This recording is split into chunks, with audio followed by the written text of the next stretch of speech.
Love 50. Obviously, the early stages, any match important, but maybe even more so today for Boyer, just to get involved here. Take care of your serve.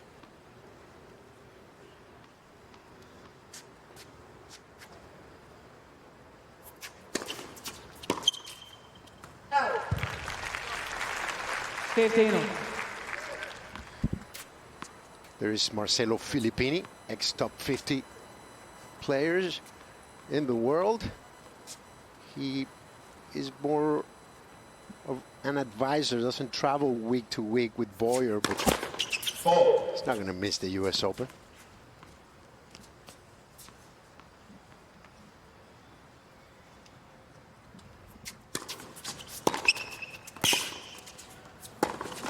Marcelo is from Uruguay. 30, a lot of time in Argentina. We're seeing more and more players with, say, more than one coach even, mixing and matching. Trying to find that blend of influence that's going to make you better.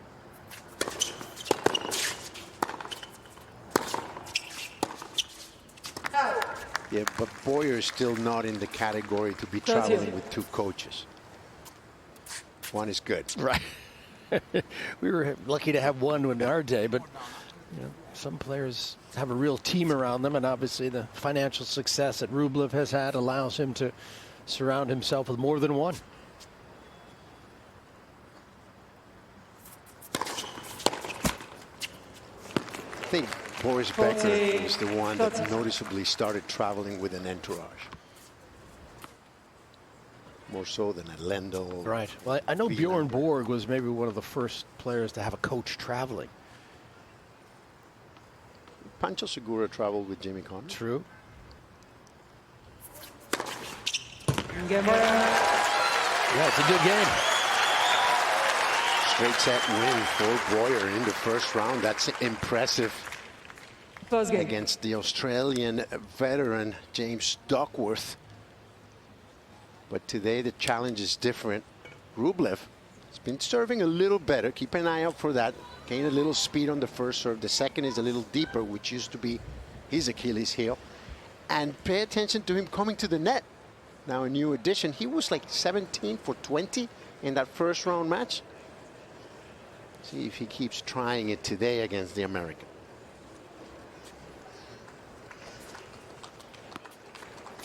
Obviously best known for his quick hands, particularly on the forehand, which is like a good solid punch. And I use that analogy because his dad was a professional boxer. So he's got a fairly pugilistic style. He likes to punch that forehand and make an impression with it. Andrey Rublev. He's not hurting himself. Take it easy, Andrey.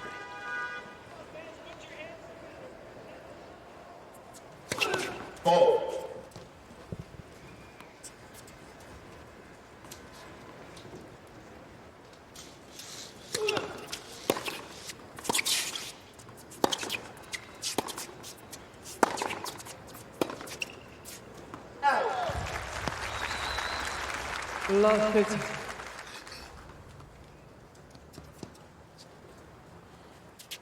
Yeah, these hard courts, they can play it fairly quick, particularly these field courts. 17 is very fast. The grandstand also pretty quick. 15. Play with pace, you play with power. This court's going to take it well. Can really hit through the court.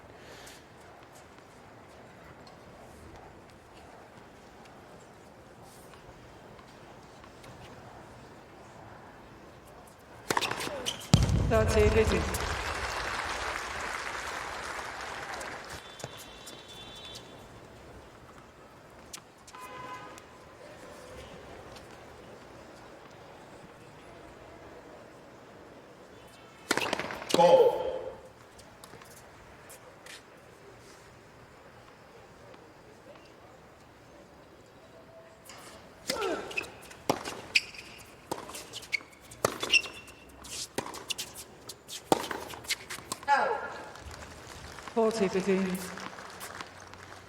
Boyer trying to make it happen on his forehand. That one flew over the baseline.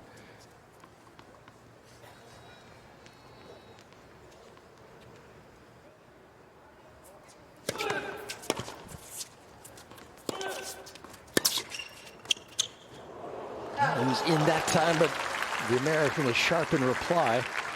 40, 30.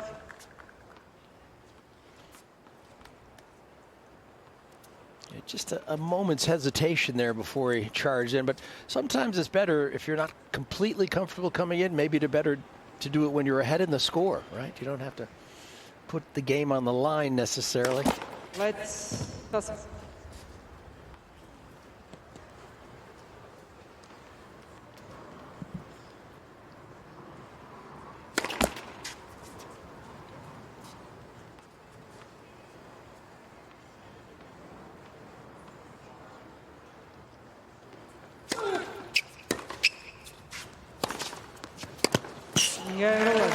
That's a pretty tough forehand. Rublev's limitations in the past have been because he's not willing to come in and finish the point against top opposition. So he's trying to do it here in the first rounds, but let's see if he manages to advance to a potential quarterfinals against Zverev, if he would be willing to do it. Yeah. Knowing that the opposition is probably very, very good at passing incoming players.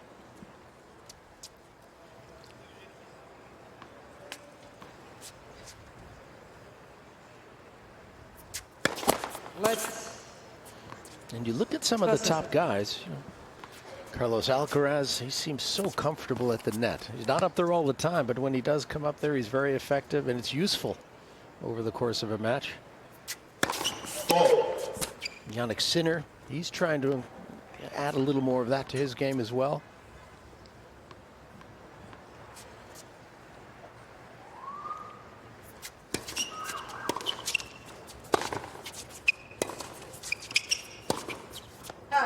One of the first things that Darren Cahill did when he came into the Sinner camp was improve his serve and his willingness to come in, and Sinner has improved tremendously over the past season and a half. Feels much more comfortable inside the paint.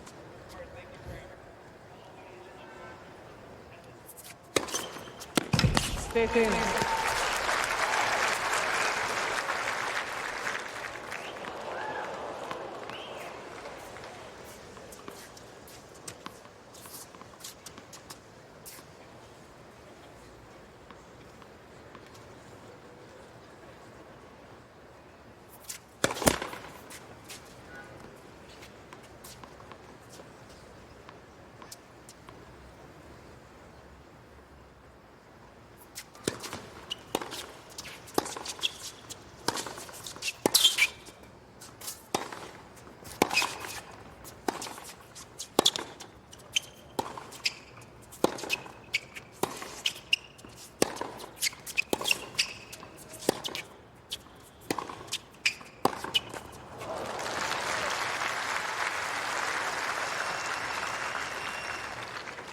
15, 13.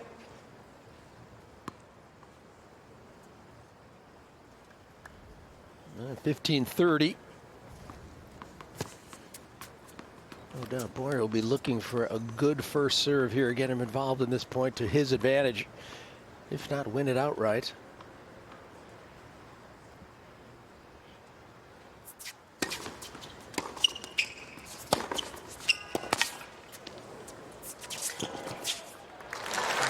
Approach to the first serve. He took a lot of pace off. It was an 87-mile-an-hour first serve. Do you like that strategy? I like it. I love it. Served him well that time.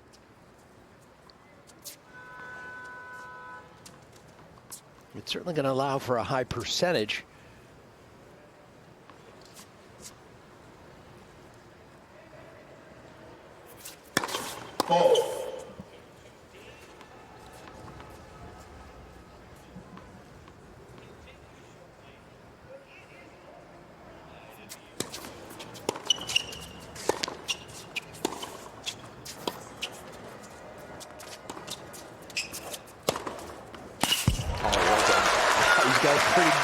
Forehand of his own. A little bit of a change in the grip, a little bit more Western. Allows him to hit over the ball when he can get it there at shoulder height. Well done. Beautiful.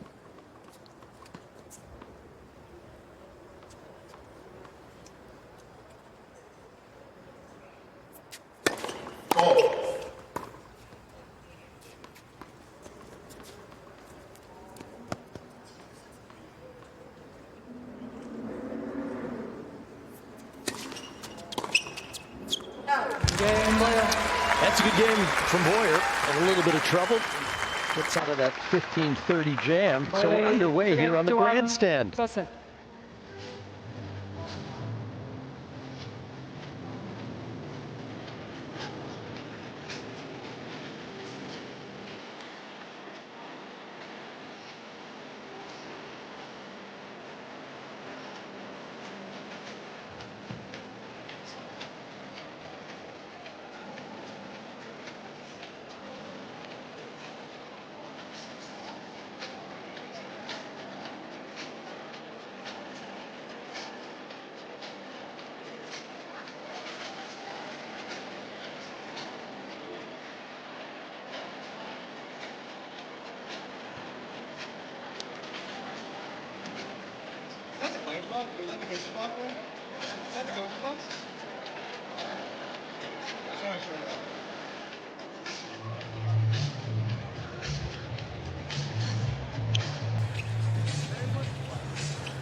Keep on using your forehand, eh?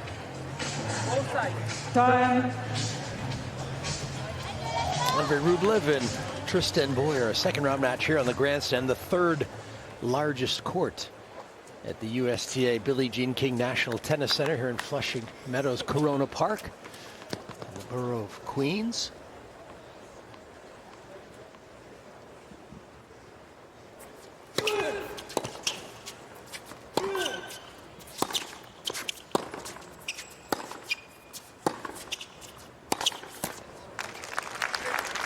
Seats 8,125 people, so it's a really good-sized stadium. Not a bad seat in the house. A little bit of shade, too, for some of the folks who want to find that.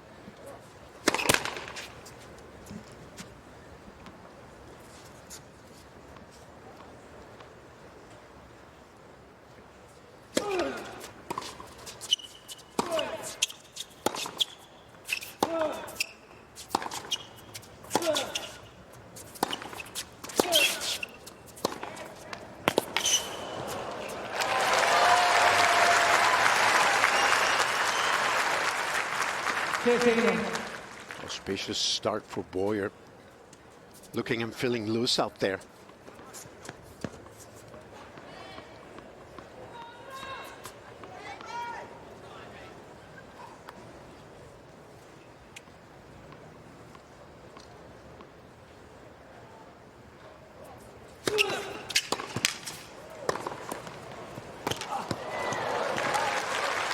Some good attacking tennis.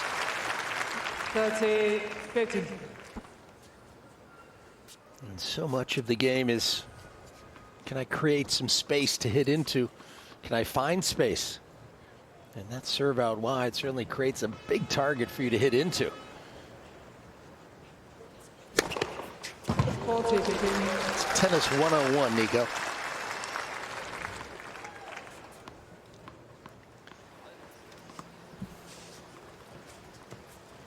Former world #1 in the Rublev camp.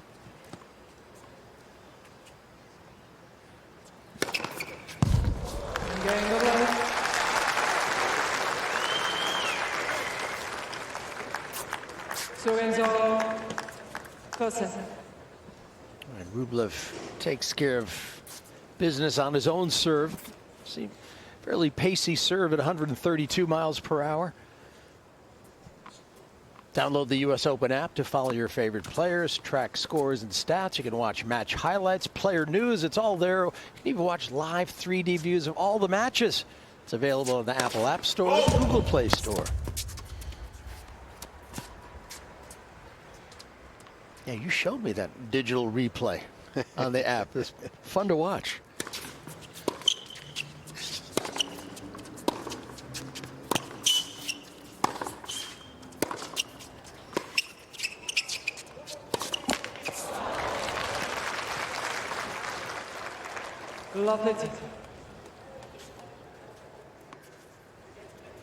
Well, that last forehand, a little different from the others. He had to generate all the pace himself. It was just sitting there.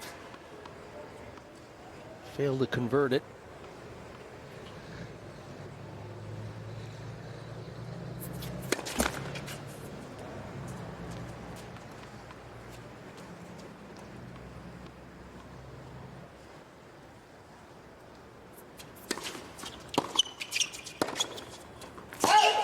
No, the ball just missed. These elite players operate at such a high level. When you make a mistake like that, it really is glaring. You're behind love 30.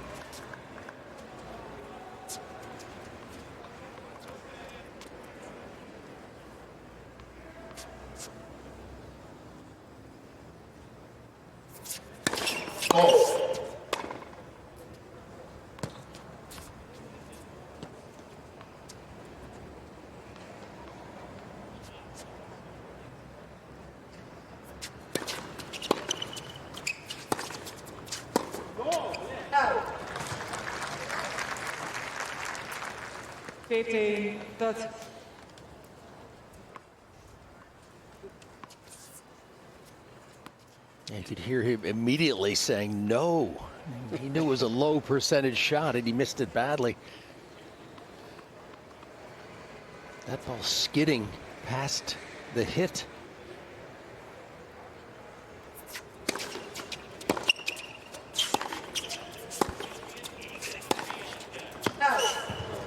Yeah, there was another first serve, 81 miles per hour. For me, on a fast court like this, I feel you've got to go after that serve. Well, one time for a change, yes.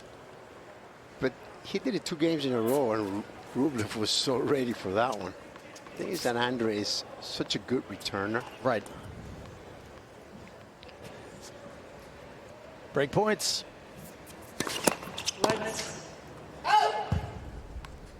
As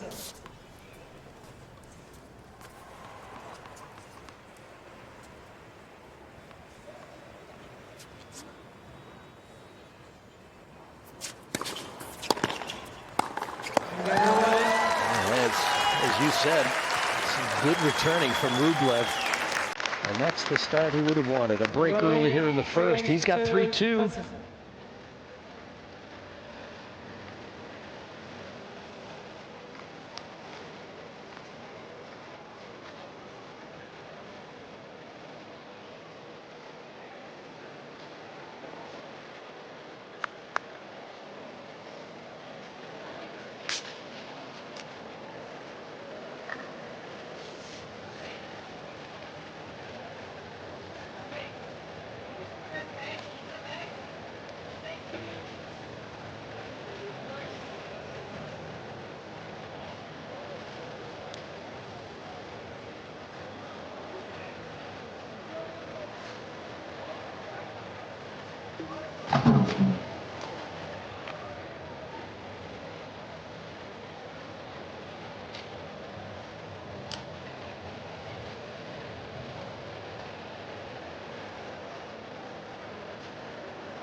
Time.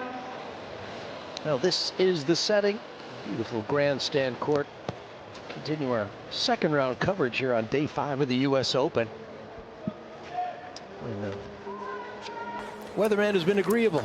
Beautiful days. We've had moderate temperatures, really, and none of the extremes that have always distinguished the first week.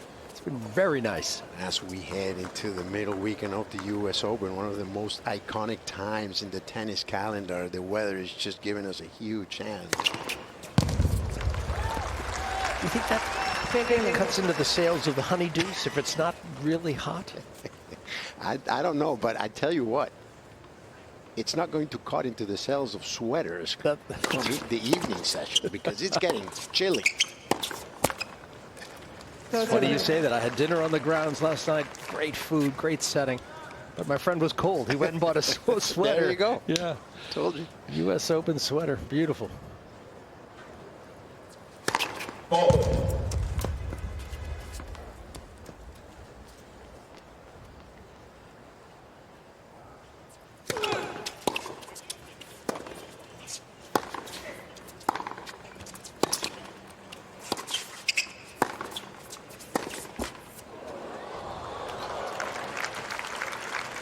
30, 50. You mentioned his dad, Andrey, a former pro boxer, now a restaurateur. He owns a number of different restaurants in Moscow.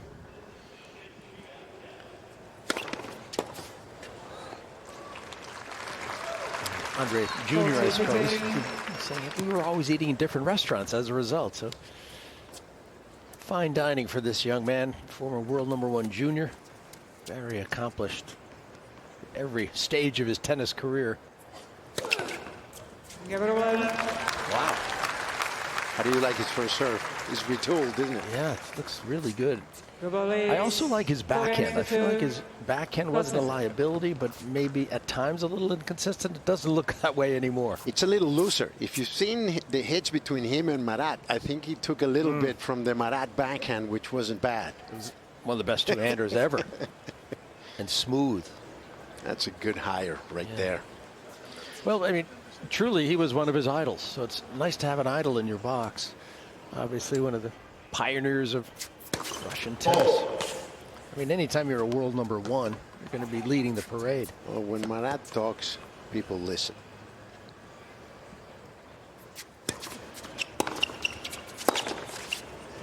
Great human, Marat second. Love it.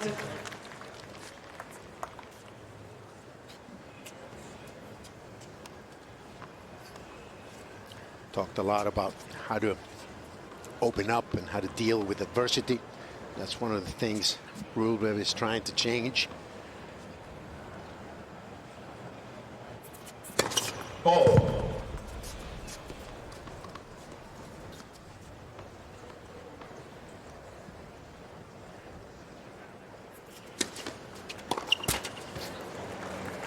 Mentioned how he, after a loss, he would cancel everything and just hide out. Now it's not the end of the world. His personal side also has an importance, and he thinks that's going to help him on the court, not to think that tennis is the only thing out there. And you can understand why athletes and players get to that point, because it is all consuming, a professional commitment to your craft like that.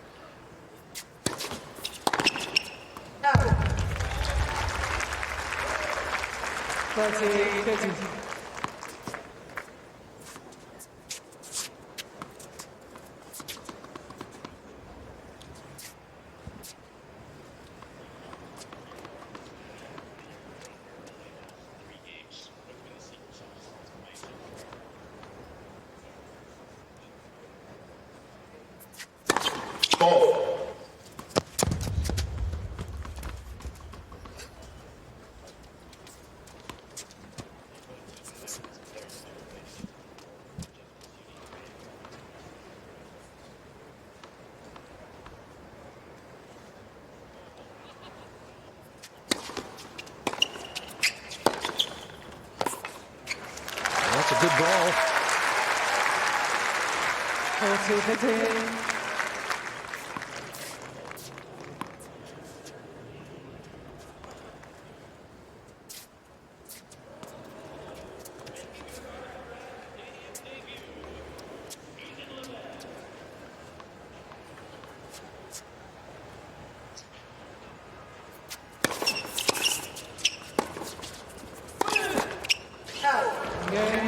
All right, that forehand is wide, so Boyer takes care of the serve.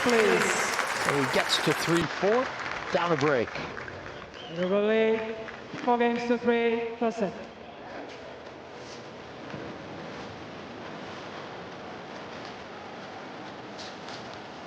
Nice to be with you on the grandstand court. Pretty heady matchup with Andrey Rublev up against Tristan Boyer. I believe Sharis with Herrera. Three-time champion on the ATP Tour. What do you see in Boyer's game that you like? Obviously a player who's yet to crack the top 100, but he's knocking on the door right now. Well, he's willing to try different things. He went to train in Argentina.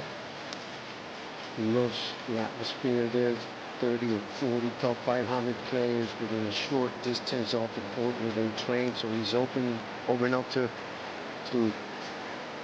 testing the waters down there. He also talks about his willingness to go and play the qualifiers, which he has done in the last few months for the big tournaments. Very happy to get a wild card here. Very appreciative. Time.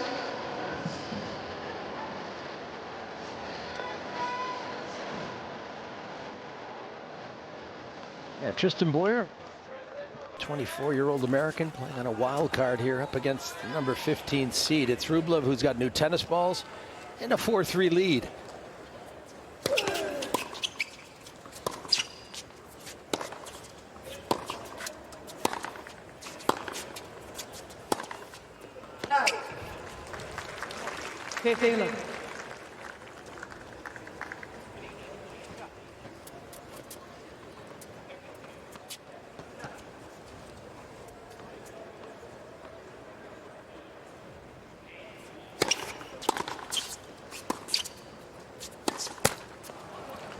Taylor. Good win for Boyer in the first round in straight sets over the veteran from Australia, James Duckworth, but this is a different level in front of him today.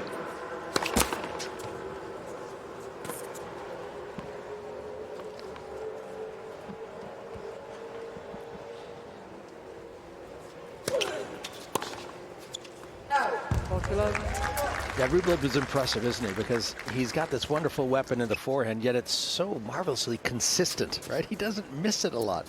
So you always feel like you're under the gun. Always feeling like you're reacting to his play. Oh, well done. Yes, but with the forehand, I feel that sometimes he's too predictable. Remember Sinner before Darren Cahill, before the angles? It's just another dimension. Rublev goes always for the open space. Yes. He needs a little more variation. As good as that forehand is, he could use it in a different manner. Love the fact that he's willing to come in to finish the points. That is something that he's starting to do this last few weeks on the American hardcourt. Easy to do against lower ranked players, but I want to see him do it at the higher level. That he's been a low ceiling for him in the slams, say quarterfinals. Right. Well, he's been to 10 Grand Slam quarterfinals, and he has yet to win one of them. So maybe those little adjustments you mentioned, the variety, the difference, could be the difference maker. Yeah, he's been improving. He used to be the king of the 250s, did well in the 500s, and finally won the 1000s. Madrid and Monte Carlo. Yeah, won Madrid last year.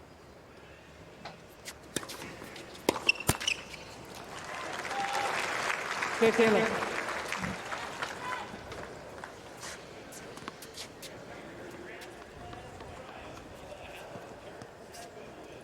And he won Monte Carlo in 2023.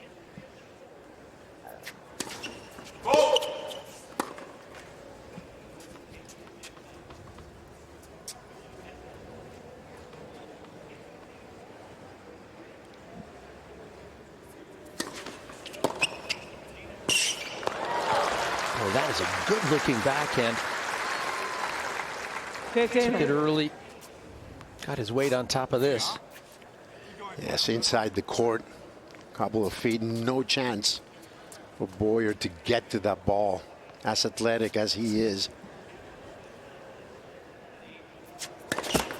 And that right there is one of the advantages of the two-handed backhand. That would be a tough shot to hit if you're a one-hander. So you should have played with a two your career, Nico. 15, 13. And I should have as well, for that matter. I could have used a two-hander. The way these guys produce this, I mean, it's hard to find someone with a weak backhand in the modern game, because everyone has two hands, strong and solid. Still a couple of one-handers out there. So we're still alive. Still hanging in on the endangered species list. Lorenzo Musetti, the newest addition to the top 10 with his beautiful one-hander.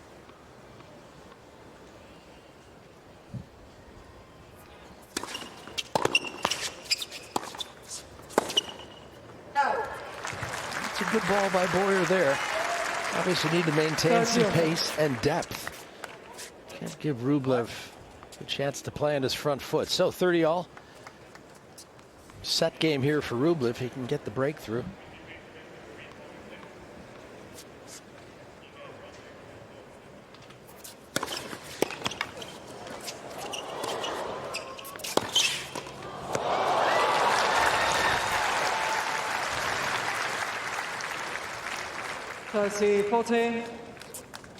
And here is a chance to get that breakthrough.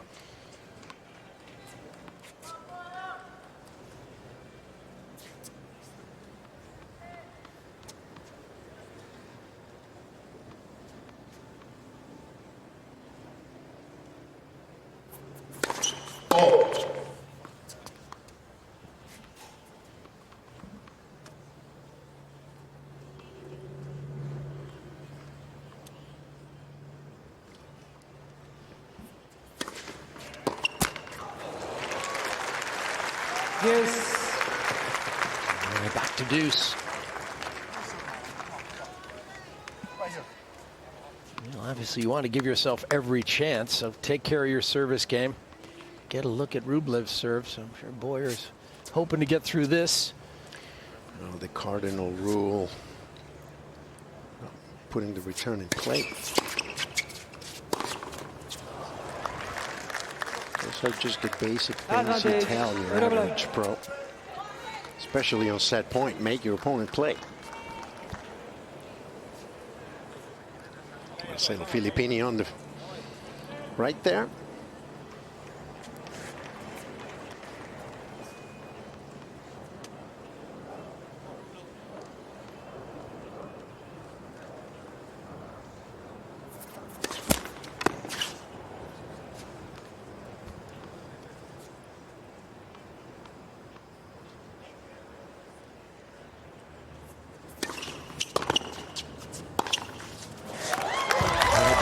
Returning, and that's a second break of serve for Rublev. Looking very sharp indeed.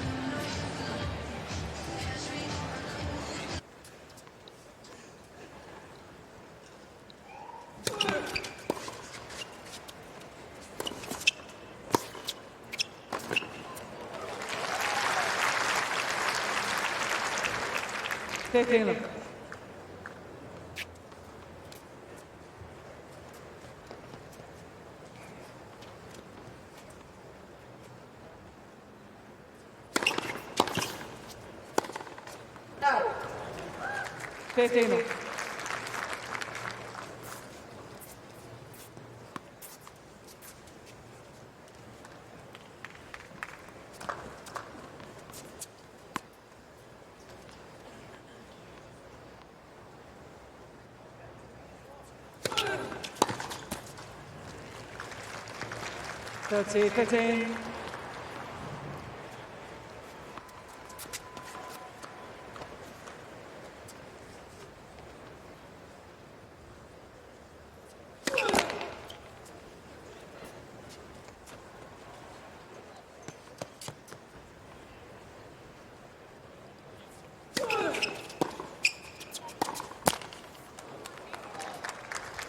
The net cord falls back.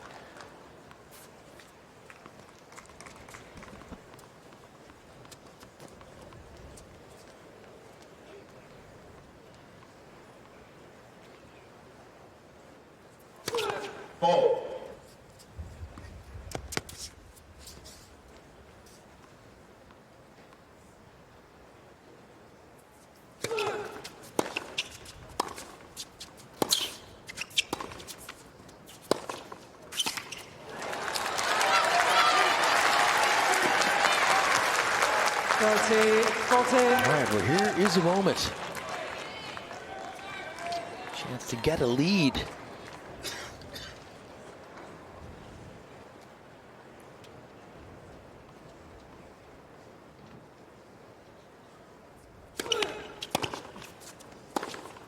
And there is the break. So Boyer, just what the doctor ordered for his chances here today. Second set. You can see his team is excited about that. Bit of a surprise break there. Rublev up 30-15. A couple of unforced errors gives Boyer the chance to start up in front after dropping that first set. Let's see how he takes it. Needs to improve the first serve percentage and stay aggressive. I'd like to see him come into the net a couple more times. He did so unsuccessfully in that last game of the first set.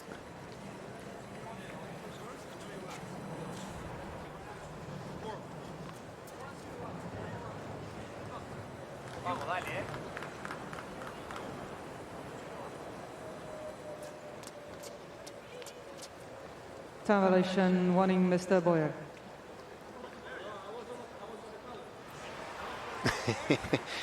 That was nice of Time violation is Rublev. revoked. Rublev said, no, I was not ready either. So.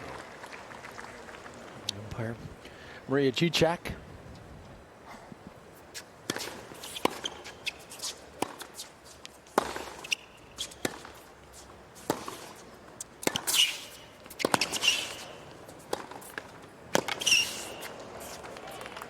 And that's common sense by Maria. I know some umpires that would have gone, no, I already called it.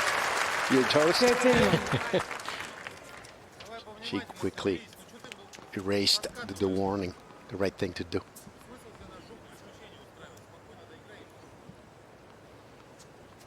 Veteran, one of the best umpires out there.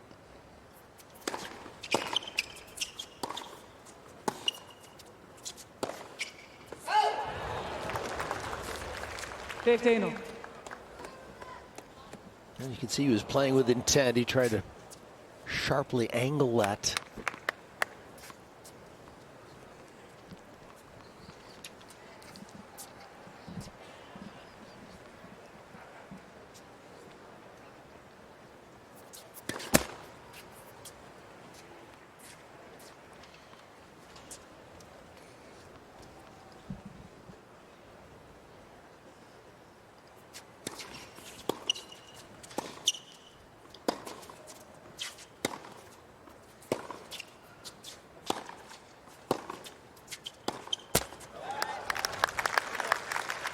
Some evidence of the Rublev backhand working well.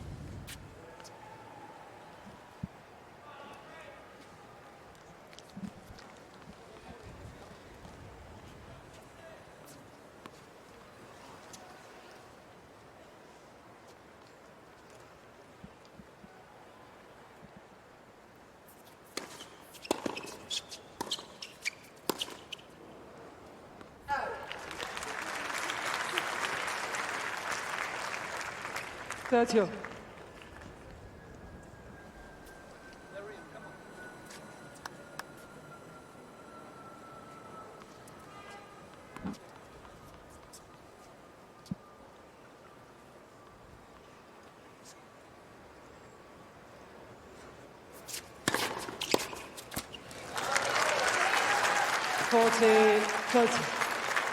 He's got to find a way to be more productive on serve, and that's going to help. Get more first serves in. Protect that second serve. He does miss the first.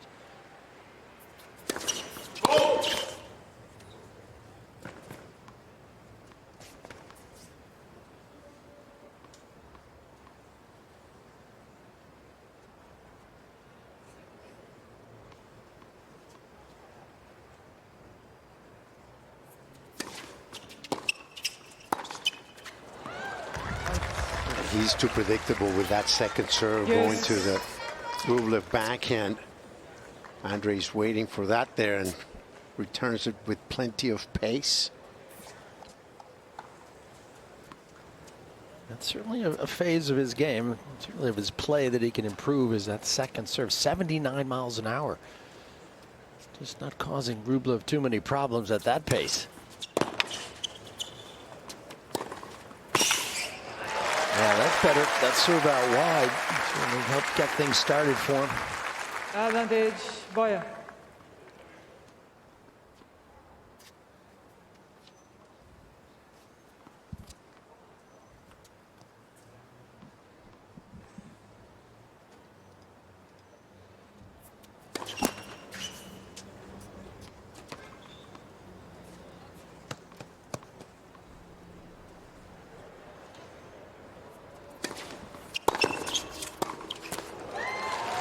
He switched to the forehand to no avail. Yes. Another bomb came his way. And we talk about the speed of these hard courts. It's a low, fast bounce. I think it's faster than a grass court. Yes, I think this is the fastest one to date this year.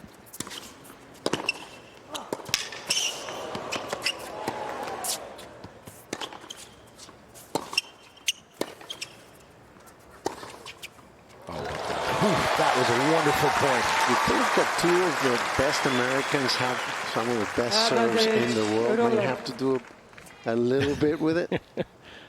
Home field advantage, so I think so. Ben Shelton serving big, Taylor Fritz serving big. There you go. Remember Jim Courier always talked about that, saying, well, this was a Pete Sampras court. Exactly. Sampras taking home a few U.S. Open titles. That's a good serve there. Yes.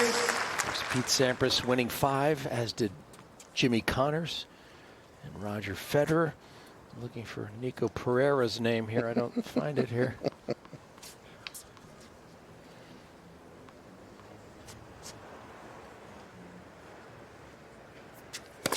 Oh.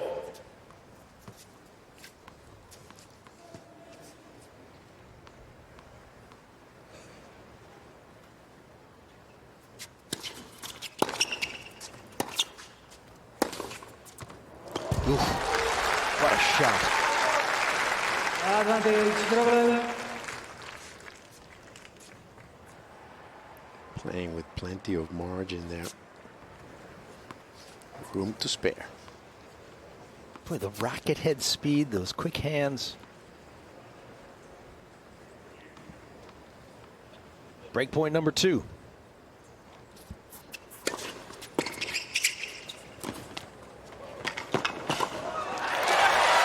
Good hands. Yes.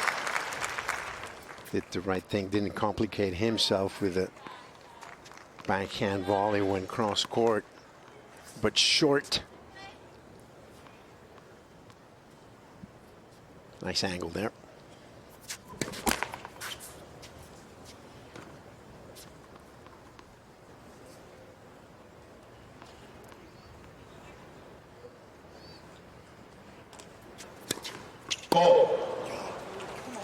Advantage, Rublev.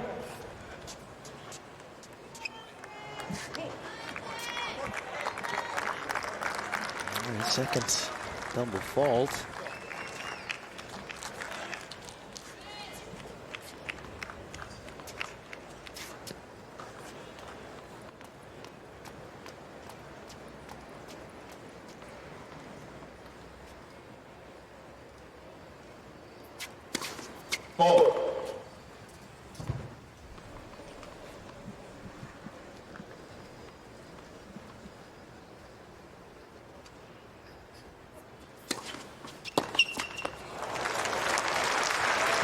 Again, and look at his second serve and just does not make good use of the opportunity. That does not look like a happy coach. He sees a breakpoint return buried in the bottom of the net. And look at this game, already running the 9th minute.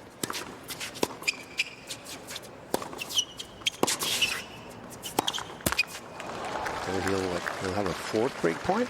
Advantage, Rublev.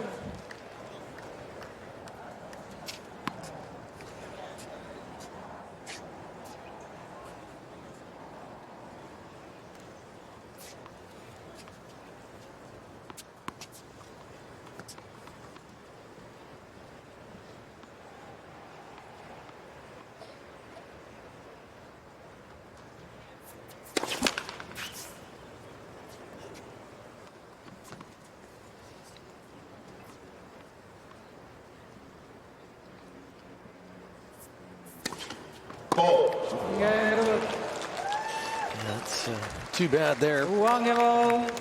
Ultimately, the pressure prevailed for Rublev. Well, he's too good a player to give so many chances to Too many looks at a second serve and then a double right there.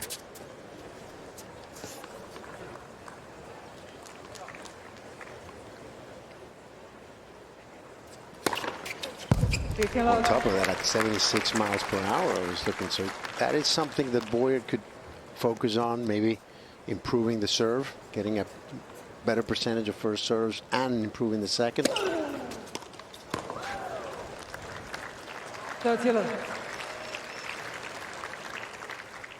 Well, that's that's something you try and do every day you come to the tennis court. How am I getting better today? And a young player like Boyer, in terms of his experience, he's got a lot he can work on. And look at Rublev. He's got 9 aces. Okay, those are not Rublev-like numbers. No.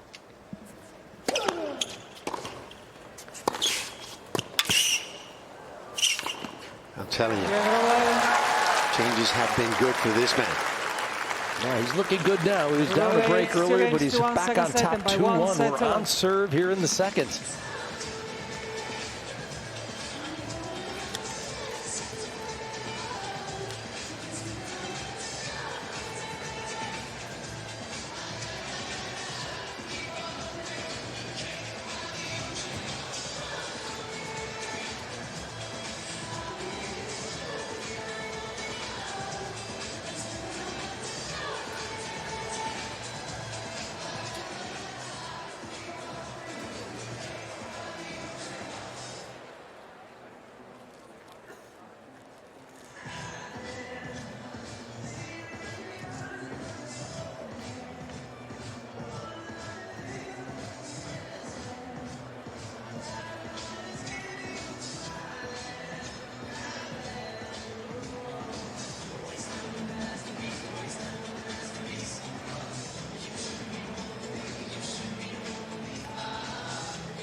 Time.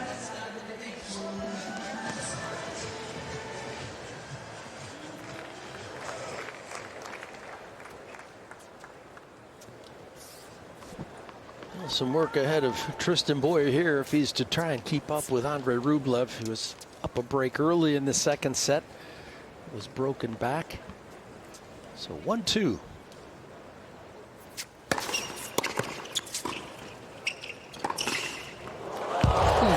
Sharply hit. Love pity.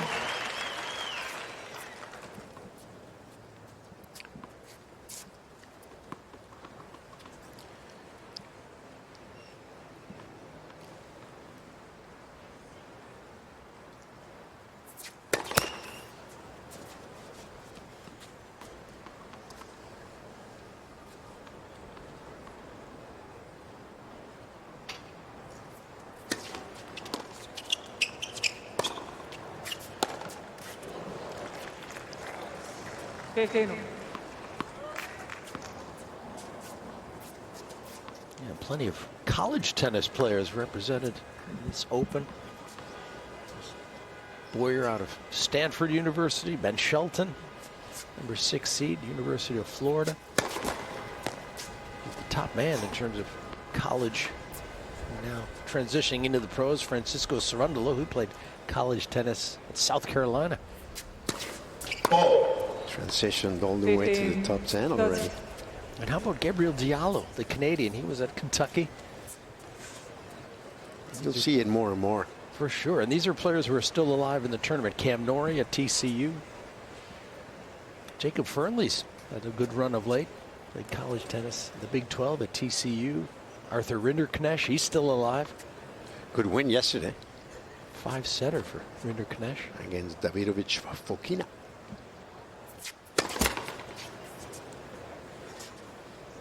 Adam Walton, University of Tennessee.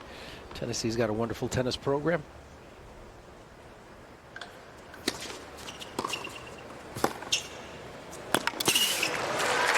Again, goes high to the backhand with a 78-mile-per-hour second serve. That's just not sustainable. He won that point with a beauty up the line.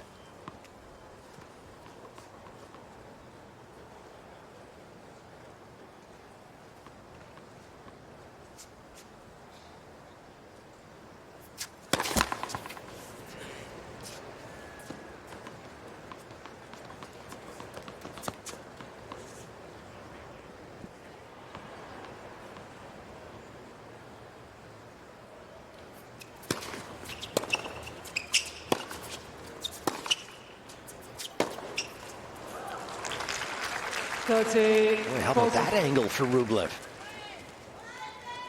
Inside out, almost like a short angle. See him pumping his fist. Nice to see the expression of positivity for Rublev. Something you see regularly from him.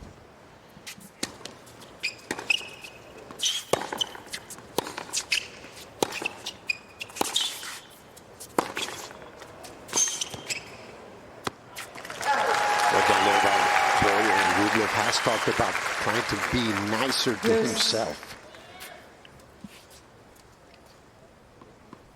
Yeah, it's easy out there to be self-critical, right? But you just got to try to avoid that sort of self-judgment.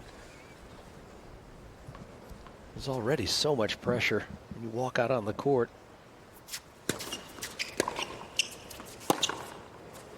And from the other side of the net. Exactly. Add to that by being judgmental about yourself and your play. What's the best way to deal with that? How do you get past being critical? Look at the big picture. You're out there trying to win in something you love to do, and the other guy's trying to beat you, and don't be too hard on yourself. Easier said than done, my friend. Right. Rafa was the best at that.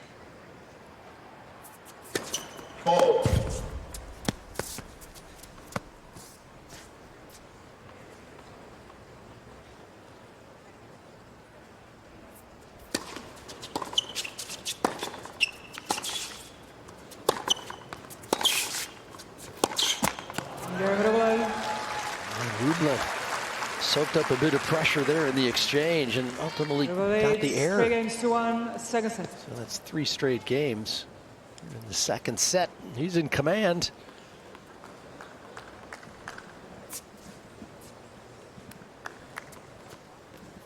Stay connected to the U.S. Open on Facebook, X, Instagram, TikTok, YouTube, and WhatsApp.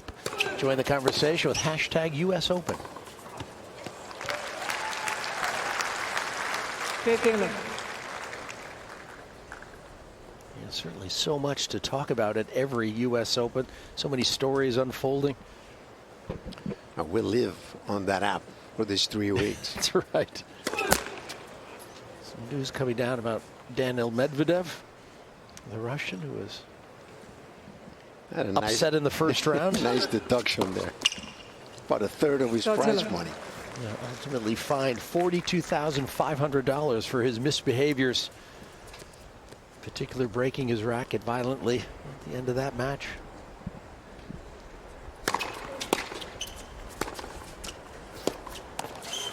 Oh, it's good tennis. All that money from the fines going to the benevolent fund to help ex-players in need. Thank you, Daniel.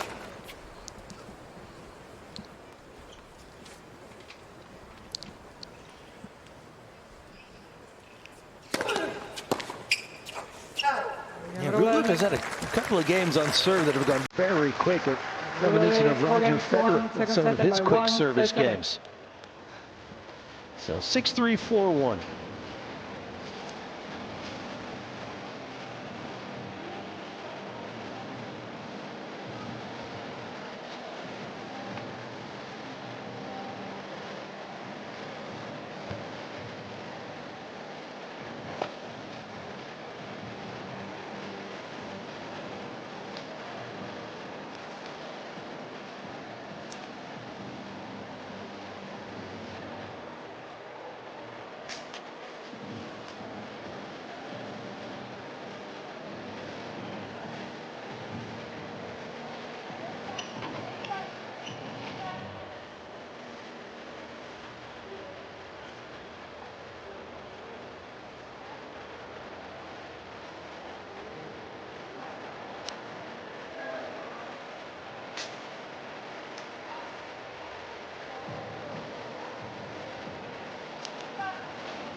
Time.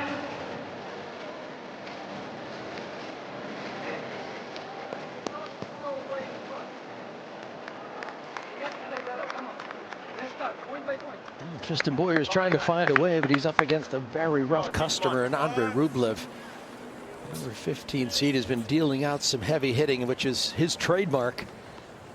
And Boyer has struggled to find answers to these questions the Russian poses. And looking at Boyer's record, he did qualify and play in the Australian Open at the start of this year, and he won a first-round match in 5 sets, but those are the only 2 3 out of 5 set matches that he's played.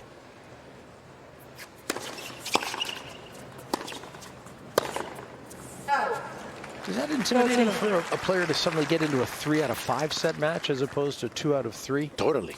Especially if you have very little experience with it against a guy that is used to playing it for the past decade or so.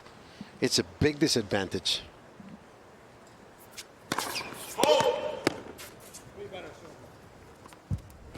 Yeah, Boyer did well in Melbourne in January, come through the qualifying, beat Chris Eubanks in his last qualifying match. 30. What was startling for Boyer was that during one of his matches, his father was following the match but noticed sparks flying, fires, embers outside of his home in Altadena, and that was the Loma Linda fire, and devastated his neighborhood, his community. It was about a quarter-mile from his home, and although his home survived, his neighborhood was completely destroyed.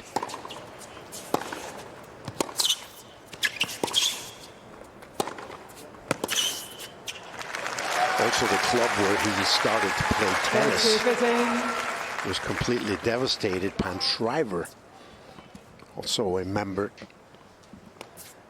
with big efforts to reconstruct. So he does some fundraising for the club. It was just a very tough time to that neighborhood.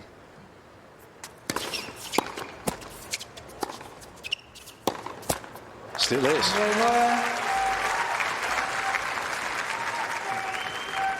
Rublev 4 games to 2, second set. So Boyer gets another game on the board. Can he find a way back? He did break Rublev's serve to start this set. He was ahead briefly. Now he's got to regain his footing. Can he find a way back? I've been impressed with his forehand. I think he drives the ball pretty well on the forehand, a little inconsistent on the backhand. His favorite shot, that forehand.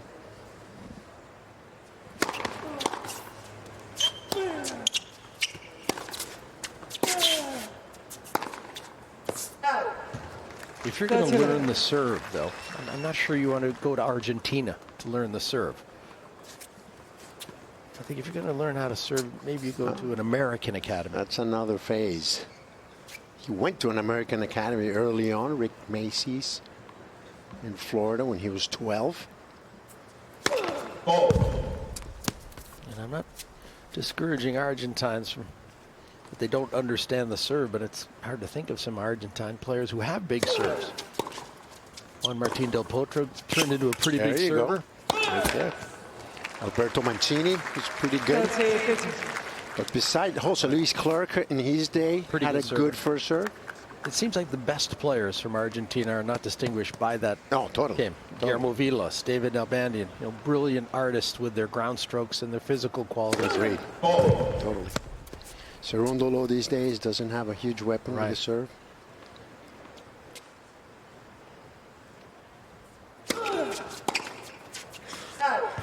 Yeah, I don't want to disparage our Argentine friends. I lost to plenty of them.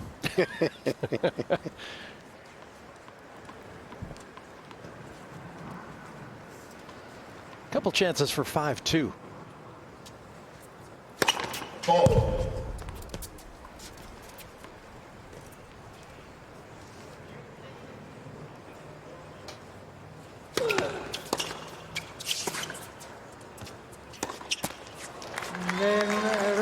That's another little addition to the Rublev game. That underspin backhand, he can carve it. 5 games to 2, second set, Played and into by that 1 pace beautifully set with that filler. one-hander. So 5-2.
Time.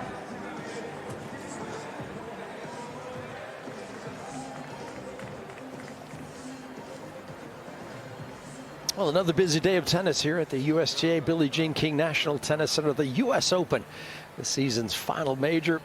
And New Yorkers and, well, tennis fans from all around the globe have found their way to Flushing Meadow. And it has been packed on the grounds. Of course, we're making our way into Labor Day weekend, and that means only more people are coming to New York for a little bit of tennis.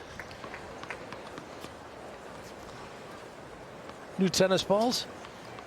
Tristan Boyer.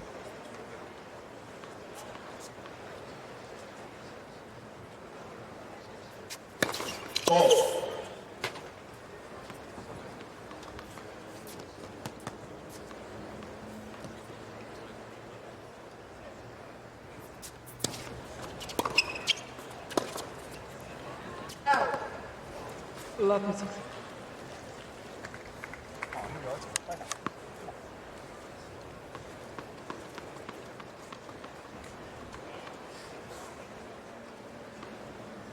So the American trying to stave off Rublev, getting a 2-set-to-love lead. He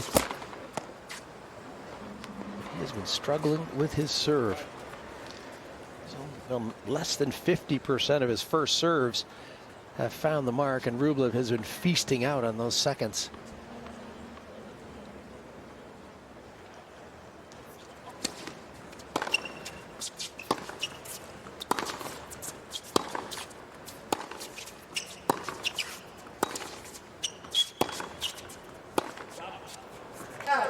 He's been very predictable, and the average speed is 80 miles per hour, so it's like cotton candy for Rublev. I like cotton candy. So does Rublev. Clearly.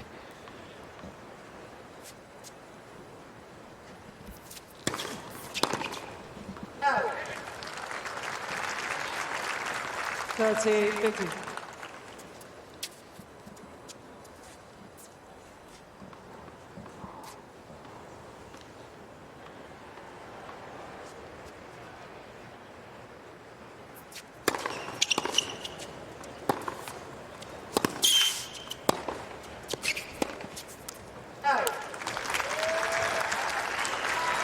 Yeah, that's better.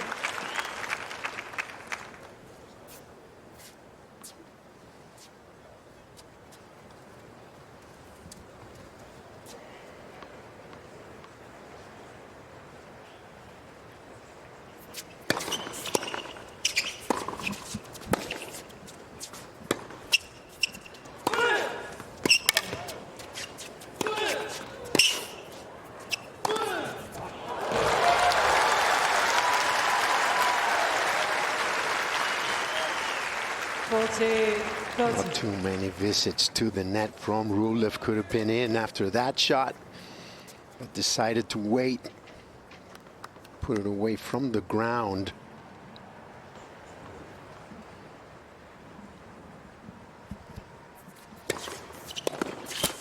Game one. There'll have to be a sense of relief to get through that one, just to give himself a chance here. Rublev leads 5-3, second set. And the set deficit to Rublev. It's always going to be tricky, but 2 sets down would help the American immensely if he can find a way back here. Oh.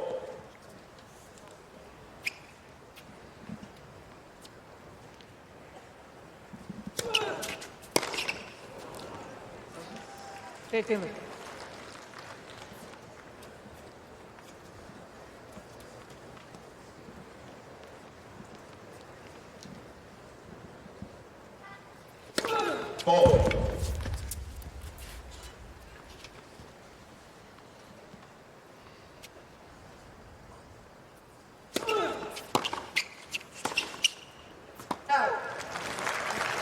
Good aggressive return there. Rublev's been pretty tidy on that backhand side. You can see he was a little bit perturbed that he missed it. 15 all.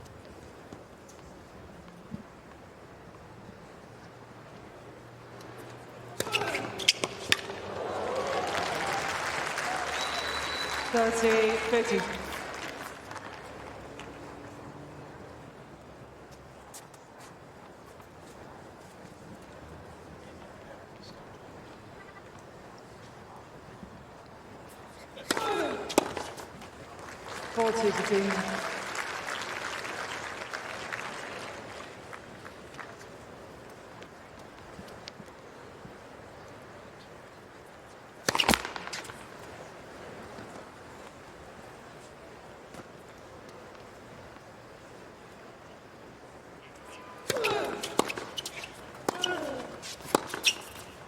Again, 7-set Rublev. Now, right now, Rublev just too good. He has stamped his authority on this match. The forehand and the serve doing a lot of damage.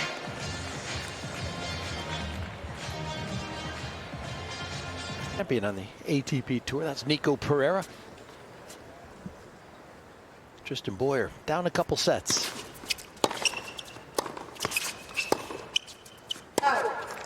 And he left the court to change his shirt. You know, interesting on the changeovers to watch Boyer. He's got a notebook and looking at some notes he's got down.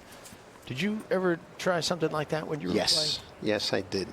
Taking some notes and maybe to remind me of inconsistencies that I would run into often.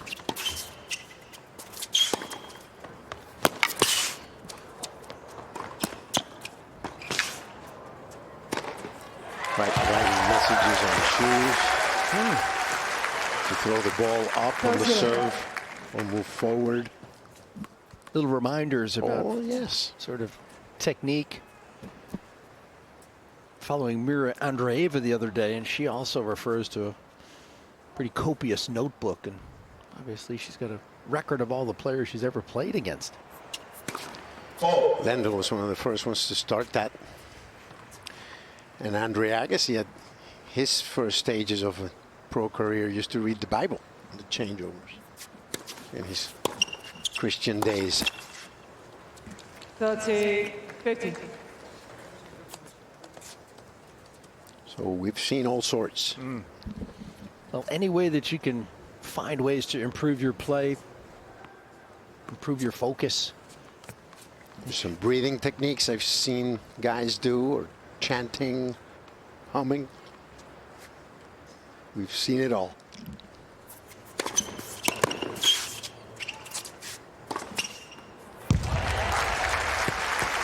This is the kind of game he needs. 40-15. He's got to find a way to get ahead here.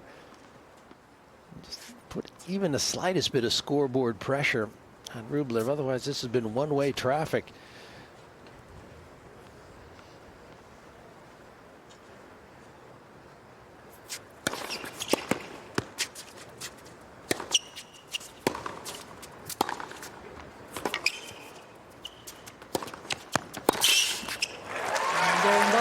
Good start. And a good game for Boyer. First game, You can see that this American certainly possesses potential. You know, can he develop parts of his game even more to turn it into sort of top 100 tennis? I mean, that's the goal of all these guys. We mentioned that currently at 113. His live ranking now at 105. So this would be a nice win for Boyer. It might get him into the top 100. Well, he has to do a lot of rowing if he wants to come back in this one. Pretty uphill battle at the moment.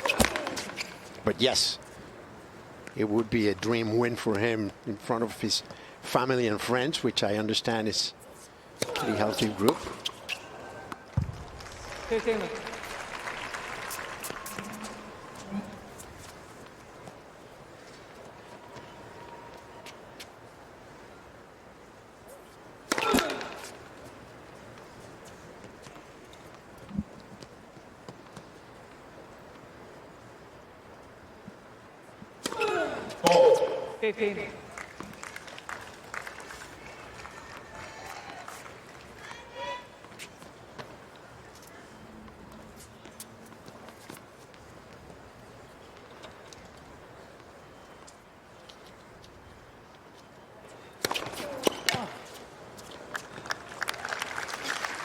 Talking about the Rublev serve.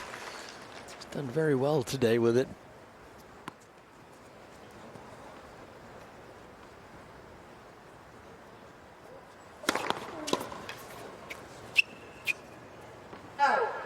And when he gets his first serve in, he's only lost 4 points.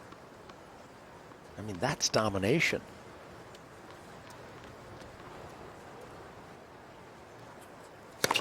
Lights, passes.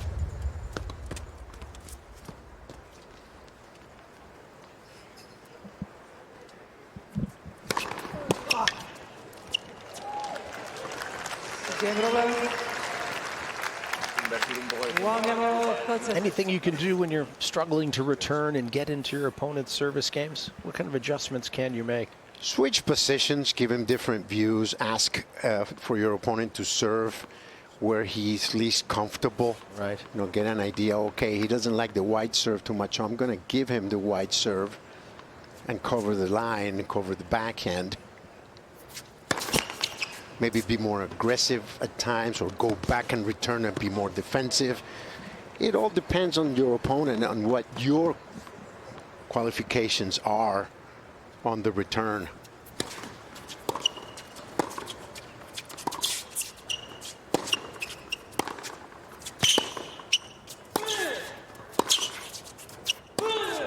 Oh, well done. See, Rublev does one thing on the Boyer second serve. He goes in because he knows Boyer is not going to go over 90 miles per hour. So for a guy like Rublev that is used to pace on that second serve, it's just too easy.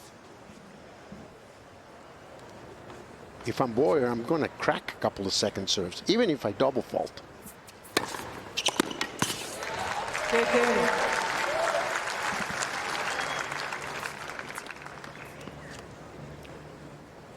Boyer has not served and volleyed, I don't think, a single time today. When he does get in a good serve like that, he's still content to stay in the back. I think he did it once. It did not go well. 30, 50. Yeah, that's his best play right there. Good first serve. Get it in the corner, and then he's got a forehand in the middle of the court. He's got some pace to work with.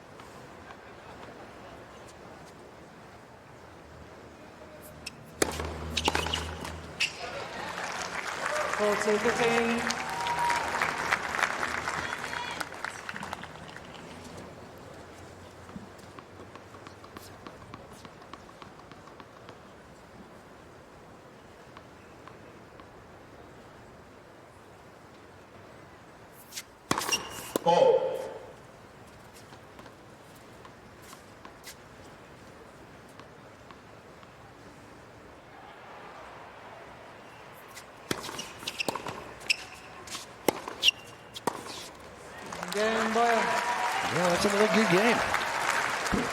Boyer leads.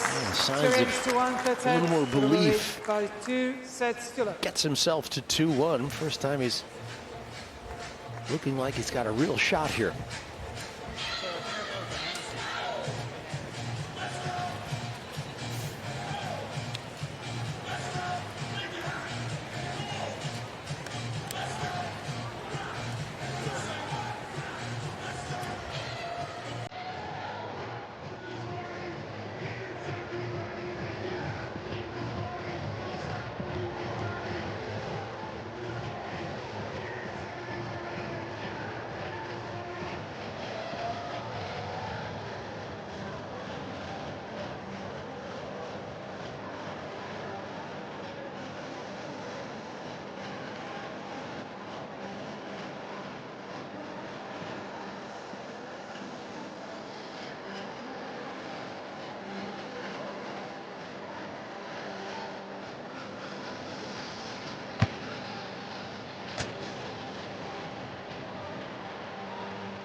Time.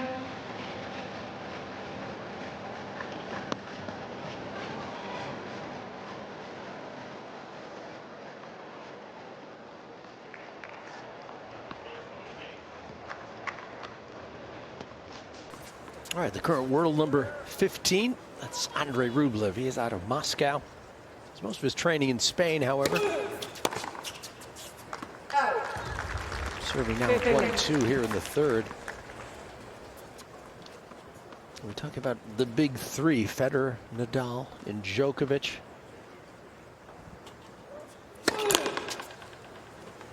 In Russian tennis, the big three is Rublev, Medvedev, and Khachanov. Seem to come in threes in Russia.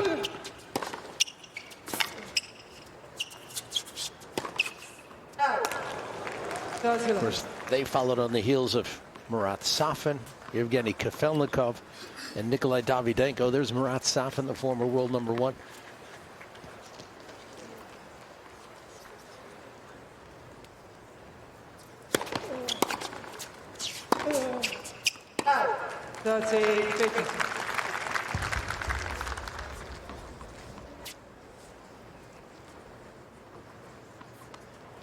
Kafelnikov was also a world #1.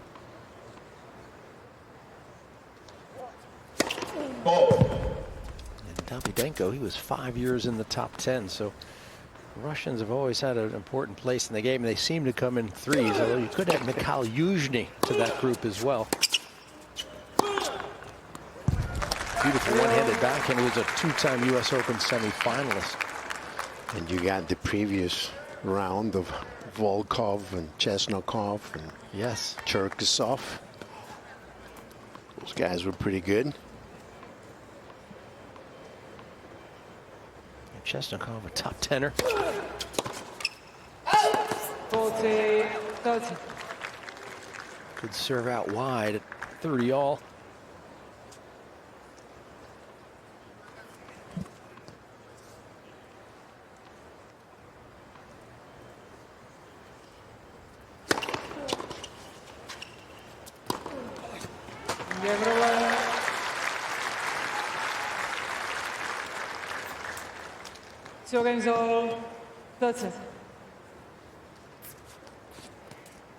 All right, 2 games all. USOpenshop.org is the official shop for the 2025 US Open merchandise. Get your game face on and your game day fit too with US Open gear and accessories for the whole family.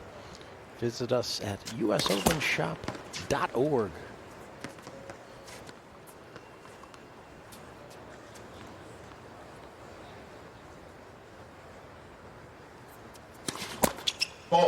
Love it.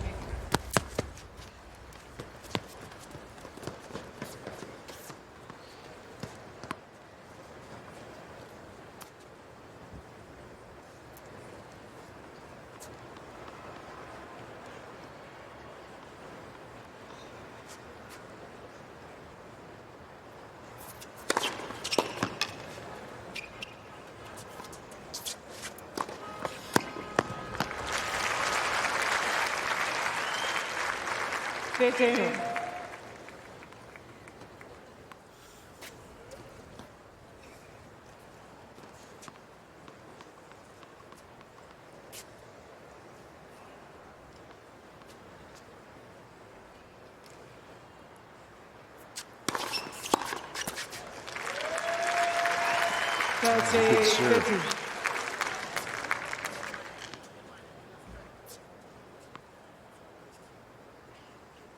So 5 tour match wins coming into the US Open for Boyer.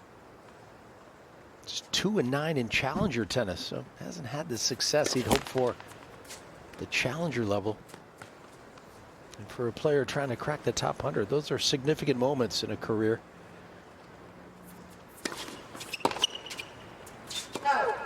Got himself ahead in this 5th game of the 3rd.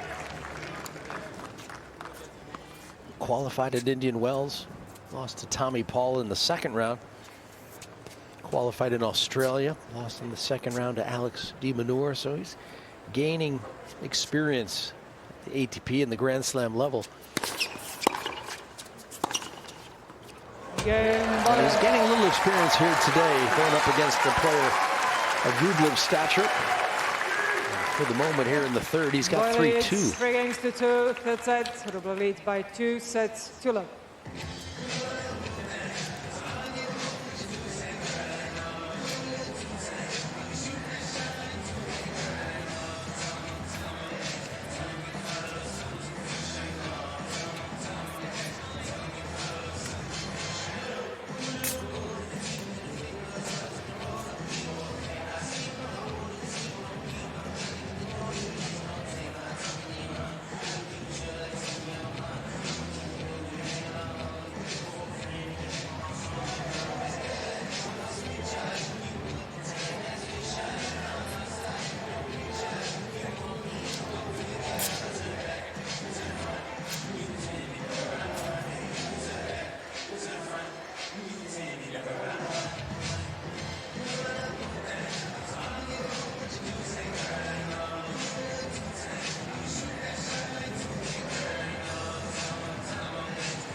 Time.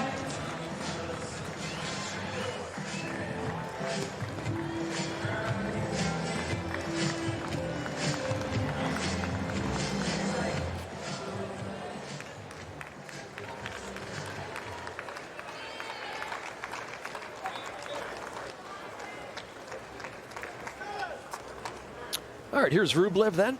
2-3. Third set.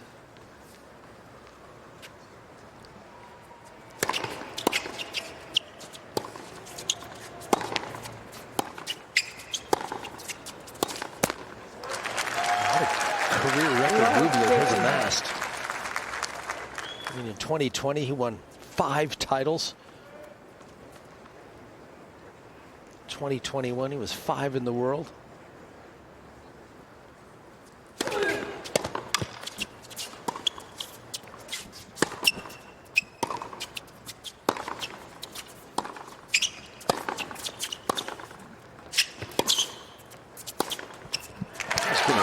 So long, and he's only 27.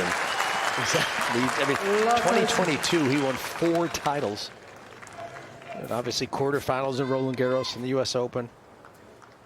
In 23, he was quarterfinals at Wimbledon, U.S. Open, Australian Open, and won a couple titles, including Monte Carlo. Got to 5 in the world at the year's end. Tell me, how will he win a major? I mean, that's the goal that he has in mind. He will not. Unless? No. If he changes his game? No. Don't see it happen. Is that the Sinner Alcaraz effect, perhaps? Well, it's not only Sinner and Alcaraz. Right now, he's 15. He has 14 guys in front of him. But I just think he's too limited because of himself. You know, he would need to make a radical mental change and then improve serve and inside the paint play. Right. Way too much. I just don't think he's got it. With all due respect, I love him as a person and as a player, but major champion, don't think it's going to happen.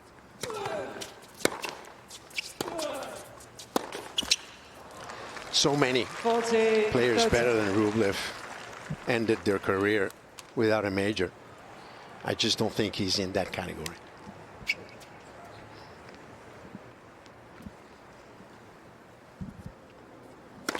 Ball.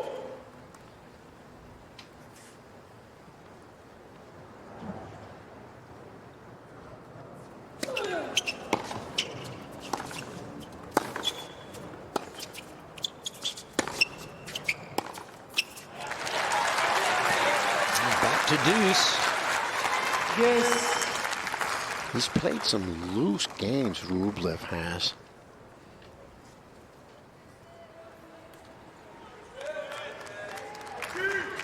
Did his first round match against Prismic. He won that one on a triple 6-4. Very solid performance against the youngster. Ball.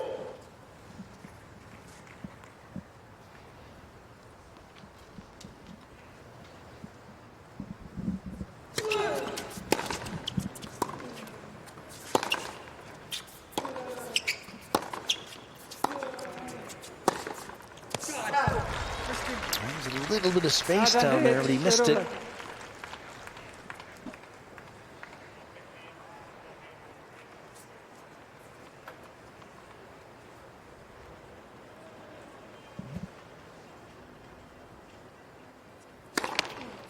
Rublev. 3 games all. Third set. An emphatic finish to that game. Really impressed with his serving. I told you, big improvement. He has not come to the net as much today as he did in that match. I actually took a screenshot of the first 6 times he went to the net. He was 6 for 6 and sent it to Fernando Vicente. And I go, I like where you're going with this. I think his final number was 17 for 20, which are very un-Rublev-esque numbers. Yes.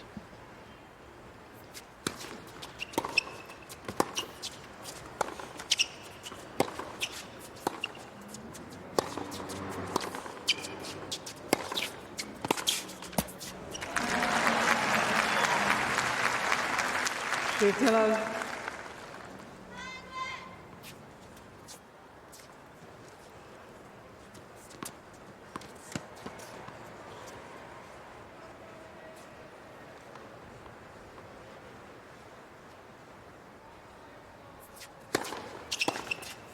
Tiller.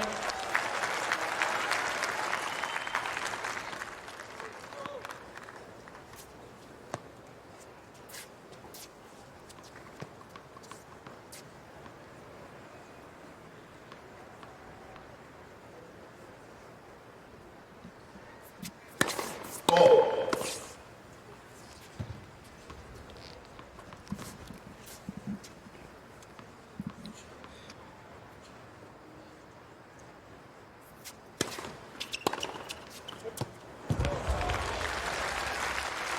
Thirty, 50.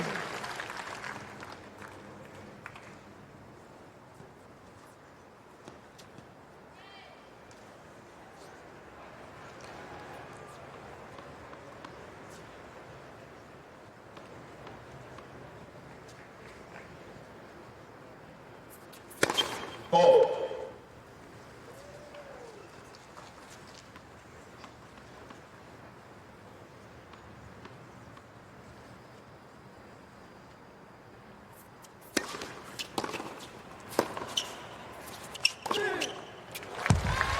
That's a nice combination. And if you can win that cross-court battle with heavy shots like that, it opens up possibilities in the point.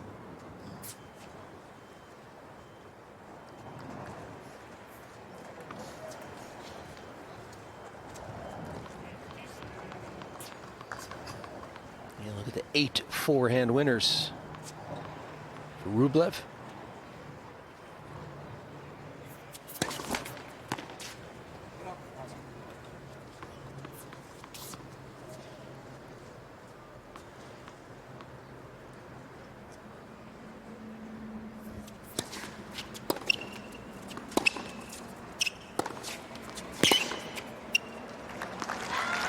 Here's trouble. 30, 40. Rublev changing the line, up the line that time.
One of the best rallies of the match.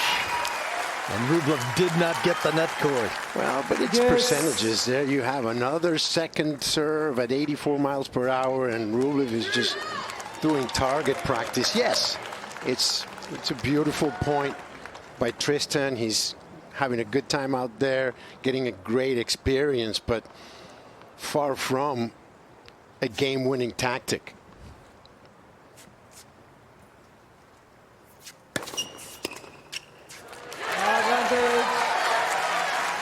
Boyer. A little bit of frustration for Rublev. This will be a nice little victory to get this game.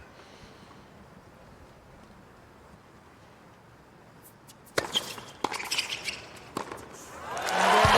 and volley. We haven't seen much of that today, but Boyer coming up with a nice play there to finish off the 7th game. So third set, and he's got 4-3. Third set, Rublev leads by 2 sets to 0.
Time.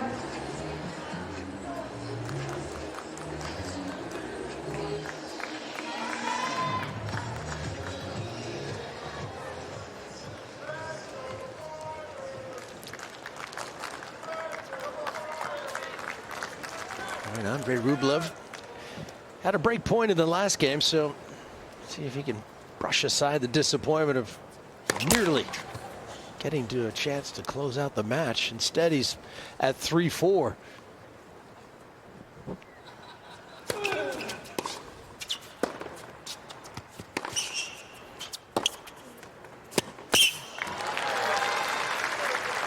A good indication of the real estate battle that's been waged here today, and you feel like Rublev has been winning that. He was up on the baseline, and your shots have more impact the closer you are to the net.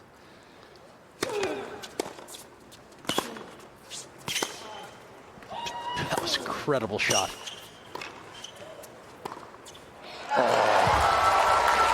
Boyer is making himself very proud out here today. It's going to be a great experience.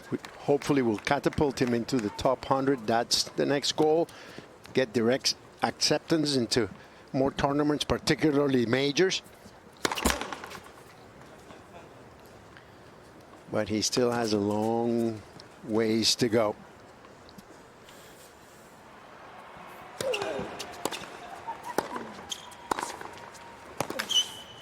Good news. Plenty of room for improvement. 30-50. And watching Rublev with these quick hands on these forehands, can you teach that, or is that a gift that you just are given? You can work on it. On that, you can work on.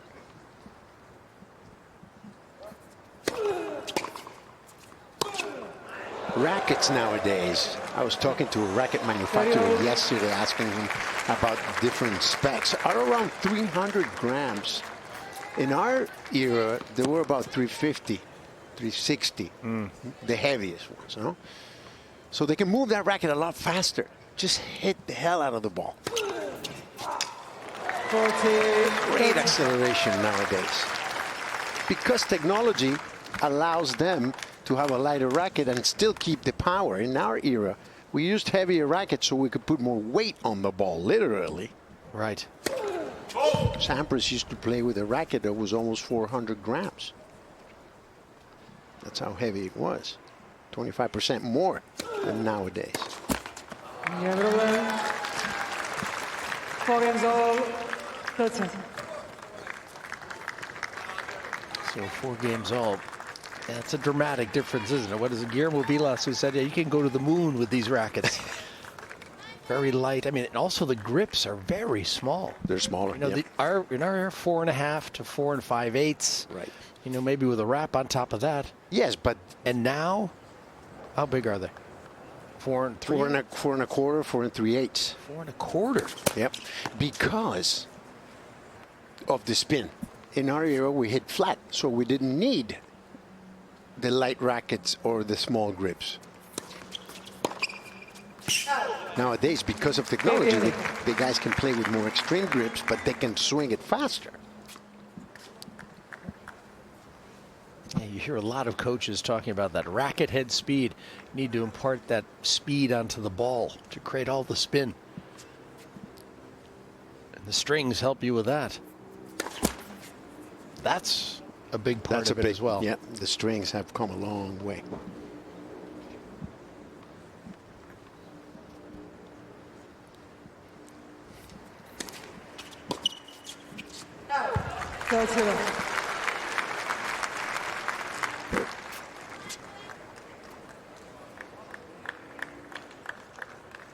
Rublev not returning as sharply as he was earlier. Let a couple of chances go here.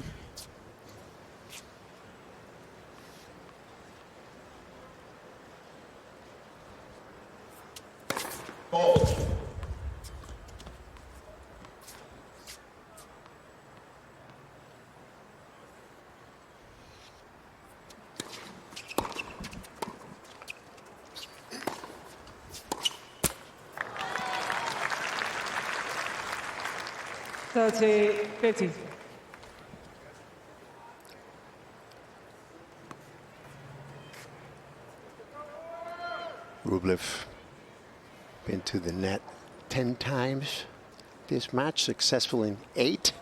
There we go again, but only half the time that he spent at the net in his previous match.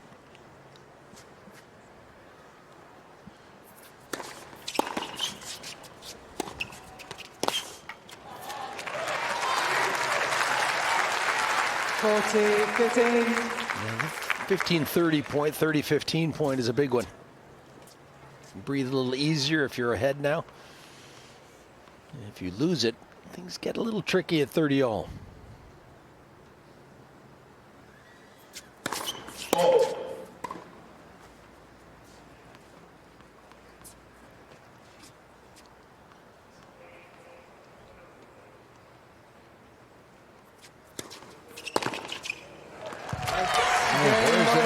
Job here in the third set. He's taken care of his serve, something he failed to do in the first couple of sets. So he sits down 5-4 ahead. Rublev leads by 2 sets to love.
Time.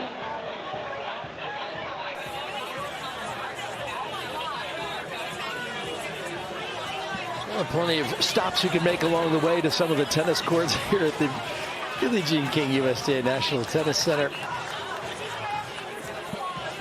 And remind these people that they're missing some good tennis out here on the grandstand with Tristan Boyer and Andrey Rublev. But they've got other things in mind for the moment. Well, the weather has been helping so much that I know so many people that are going to come in the weekend just because they heard it's a great time outdoors. It's the best U.S. Open I can ever remember. In terms of weather and how comfortable it is. Oh, yes. By far. Very light. Rublev continues his good serving, 61% for the match, and really good numbers for him.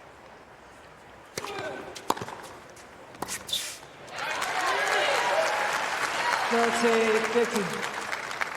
if Boyer can sneak in a good game, he could run away with a set here. He's put himself in a good position.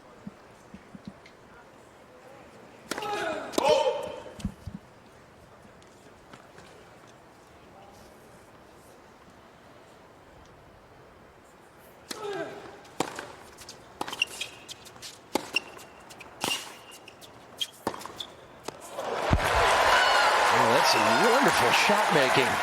So Boyer elevating his game. And this is a set game if he can get through this.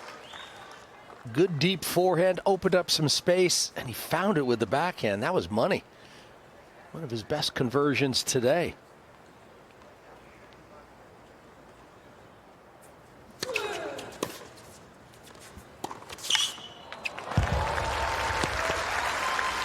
And against the grain beautifully.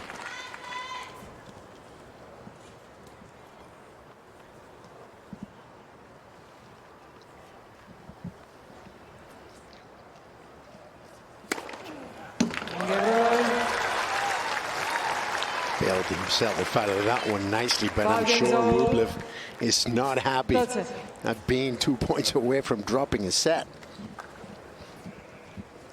Yeah, but those last 2 points, that was much in the clutch. And that's the difference, you know. Big difference between the great players and the good players, or the good players and the regular players. How do you play the big points? Let's first.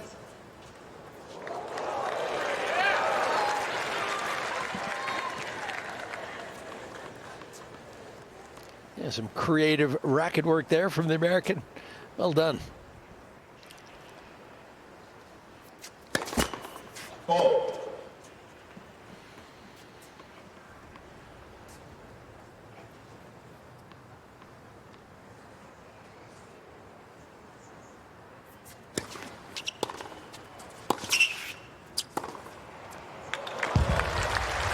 A beautiful shot.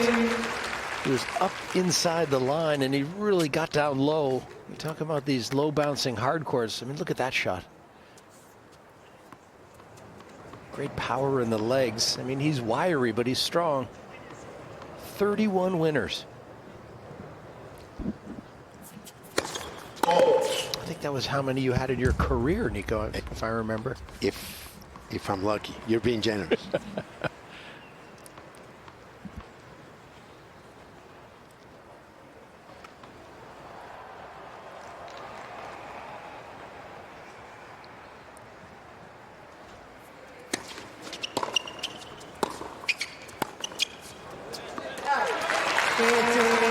Here it responds.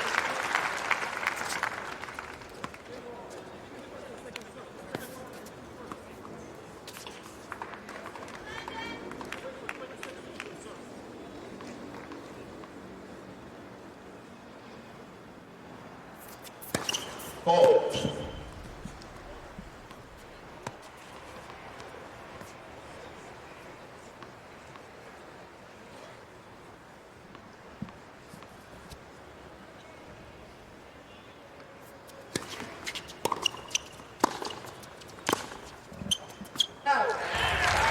He's hitting the ball with tremendous depth.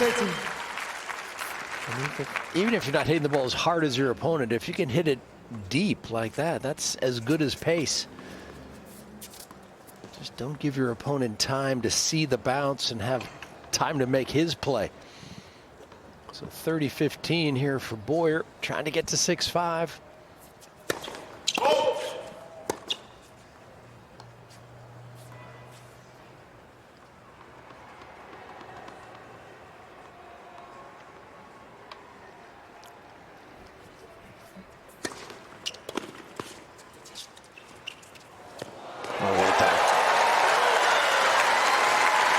In this set, Boyer has won more total points than Rublev. That's an encouraging sign on the midst of a possible tiebreaker here. All of a sudden, Boyer with a bit of light at the end of the tunnel. Game ball. And he's done well when he's getting this first serve in this set. He's won all 15 points. And he gets that first delivery in the box. So he's got 6-5. Little pressure on Rublev when we come back.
Time.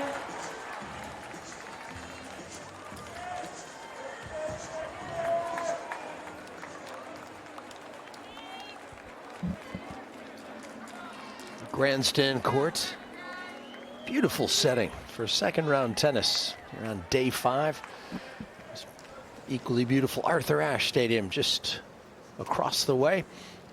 Here's Rublev. Can he get to a tie break? He can't finish the protein bar. You're going to choke on it, Andrew. Come on. Fault.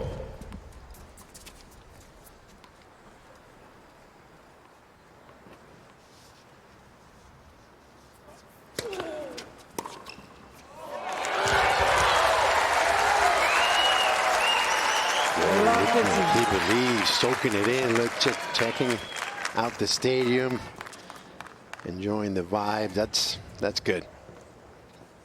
Happy for him. Fault.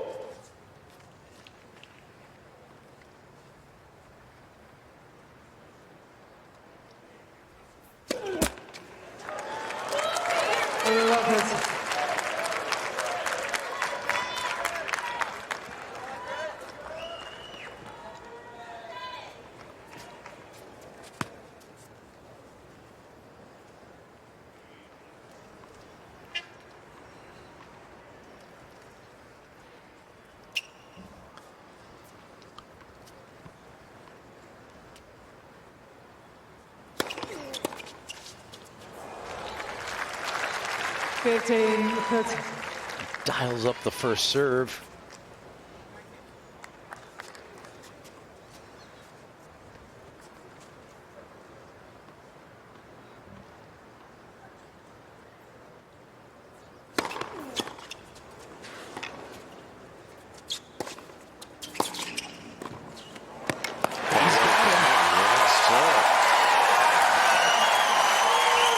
Daring play there, going to the net, to the backhand.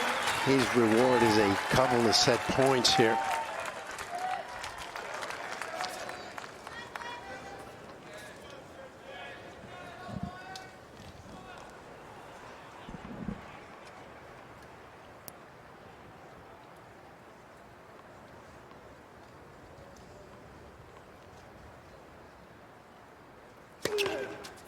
Let's replay the point. Well, gentlemen, Soviets, enter the court. Please keep your belongings with you. Thank you. Something blew into the court. So they're replaying it.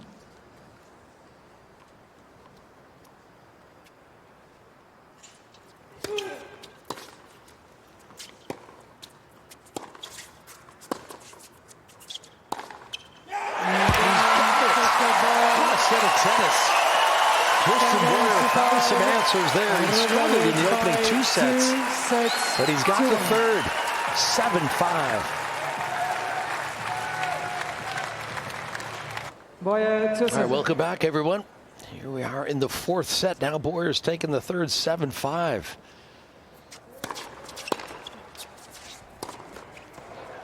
Love 50. So obviously all these good things happening now for the American, but the pressure is unrelenting. He's got to continue to perform here, continue to build on this momentum and this advantage now.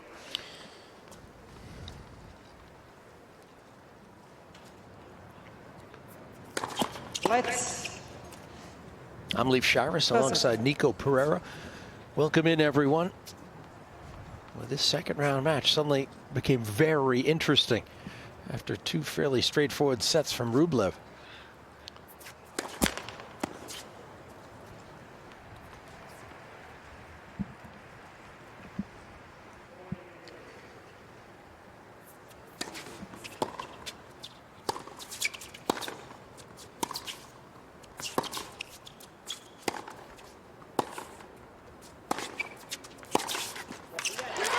Rublev took lead. After that third set, you could see the disappointment, came back refocused, repurposed, and Boyer, on the other hand, sat right there looking at his crew and smiling, like enjoying the moment. Don't enjoy it too much, young man. Keep at it.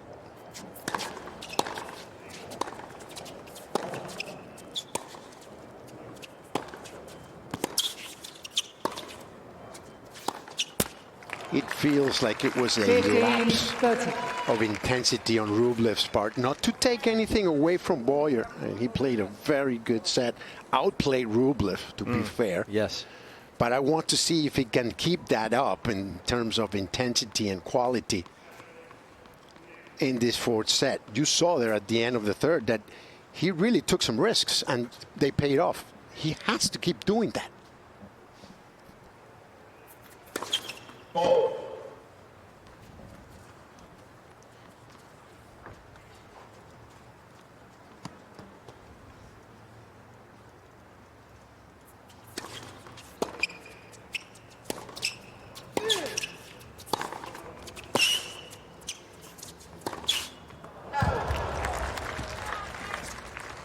Fifteen, 40.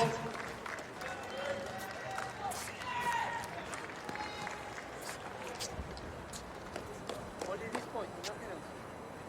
Come on, team. Give me a good serve back then. Come on. Chance then for Rublev. Opening game.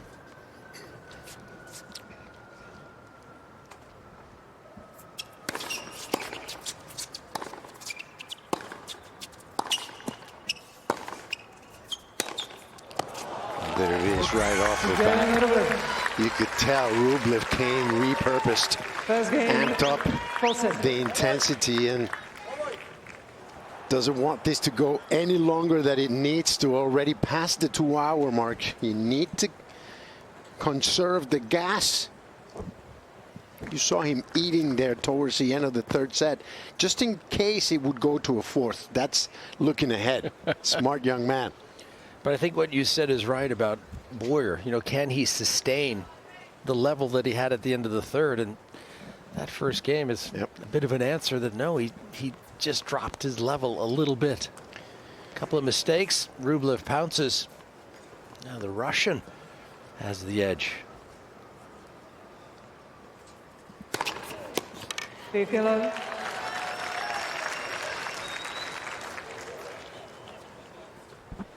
And the top guys are strong front runners. Ball.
He's shown some great forehands today. He's got pretty good acceleration himself. Certainly we've talked about the Rublev for him, but Boyer's has been strong too.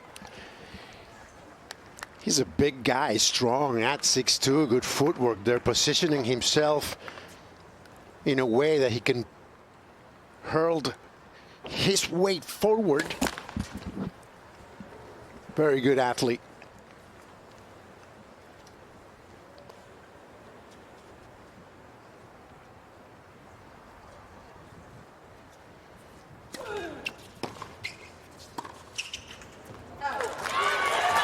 Chance to break right back. 40. And if you're Boyer, you can see from Rublev's reaction, you're getting to him. You're making an impression, not just on the scoreboard.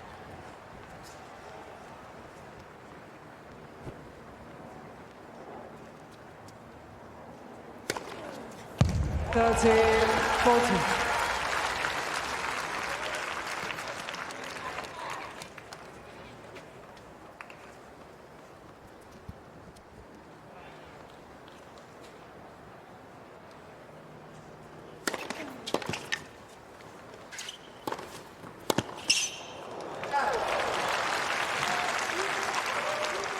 Yes. It's always tough for players under pressure, but there's also what the coach has to face courtside. He can't go out there and play the points. He's got to sit there and endure. Fault.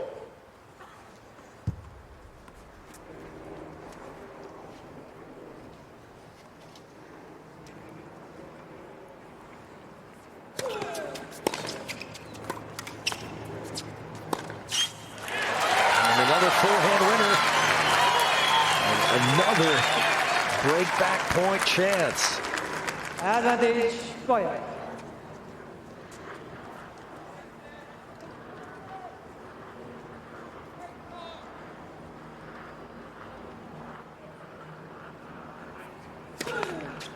Yes. What a serve.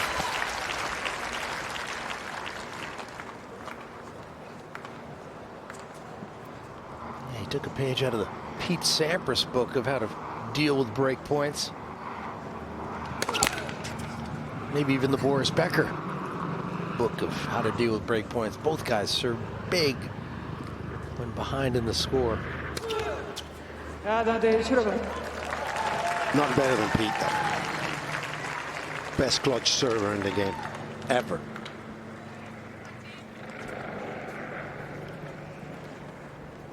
You come a close second. Thank you. Fault.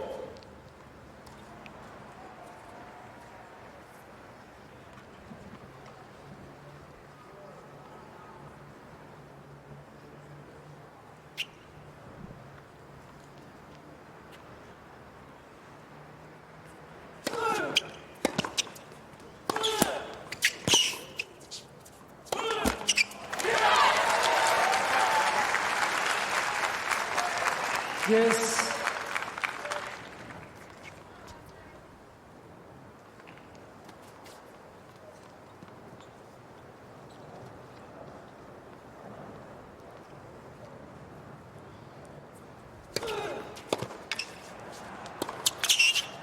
Oh, well done. Advantage, Rublev. See, players are aware that Rublev loves to go to the open court. He's gone behind Boyer a couple of times today, but I don't think he does that enough.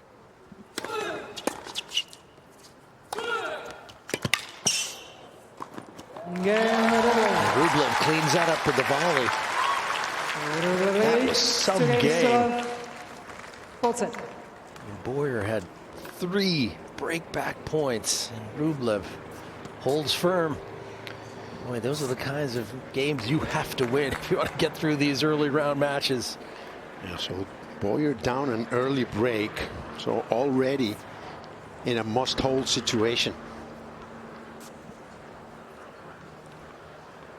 New York's police finest cruising overhead.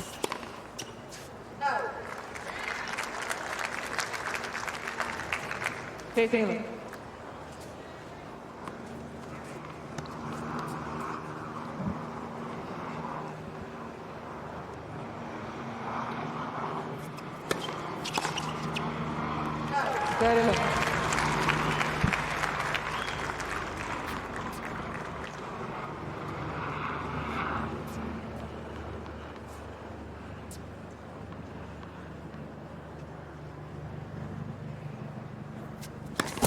Let's passage.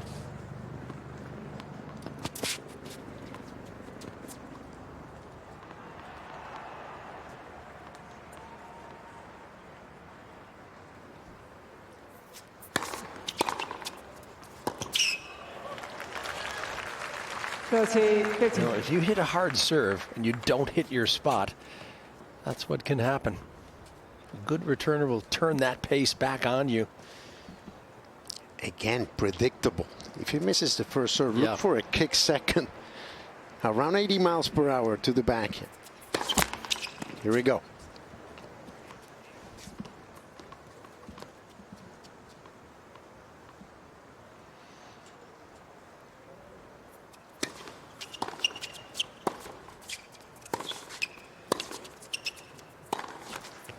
Yeah, but it's Rublev missing 14, inside the 15. court. Boyer has to be able to change it to the tee, to the body. Has options.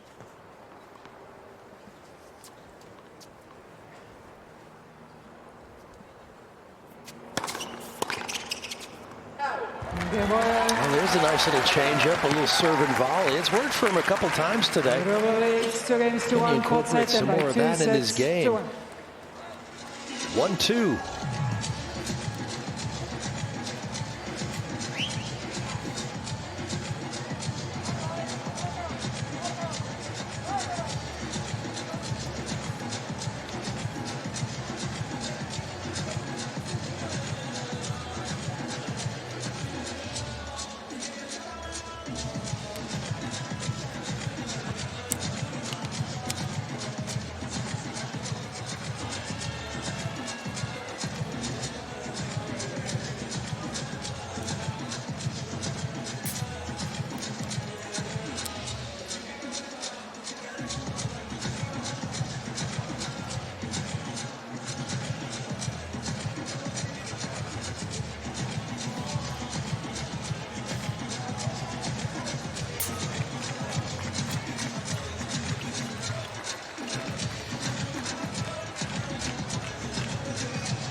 Time.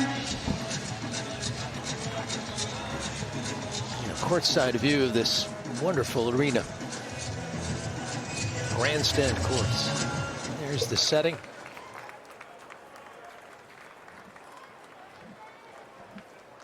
Of course, there are some reserved tickets down low. The rest allocated first come, first serve basis.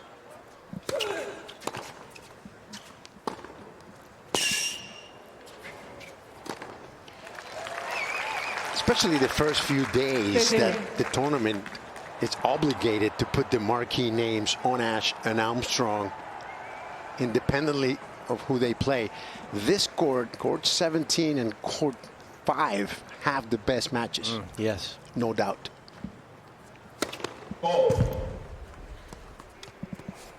And that's why grounds passes that first week are so valuable, because you can go to so many different courts and watch our best players in the world. 15. Interesting, this court made its debut back in August of 2016.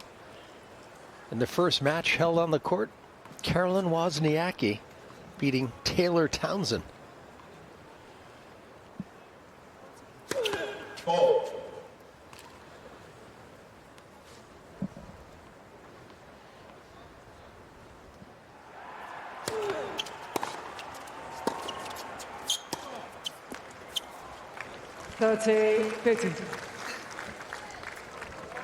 Taylor Townsend winning her singles match against Jelena Ostapenko. A few fireworks after that match between the two.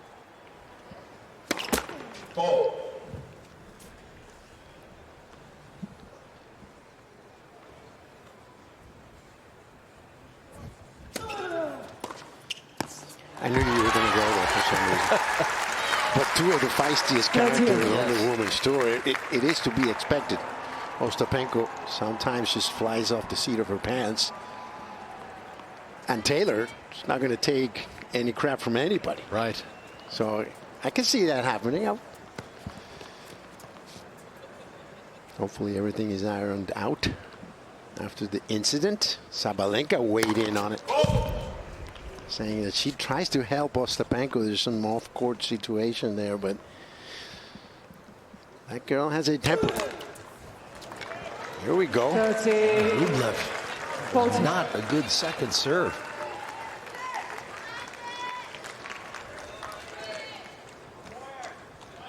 Second double fault this set for Rublev. Chance for Boyer to jump right back into this.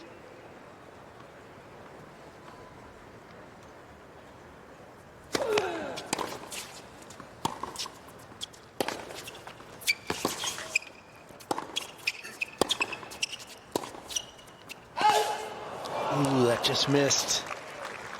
Yes. I love it when Boyer gets a little bit more aggressive. I think his tennis improves. Should go there more often. Yeah, I think you're right. I think balls in play don't work against Rublev. Exactly. You have to sort of be aggressive yourself. Advantage Rublev.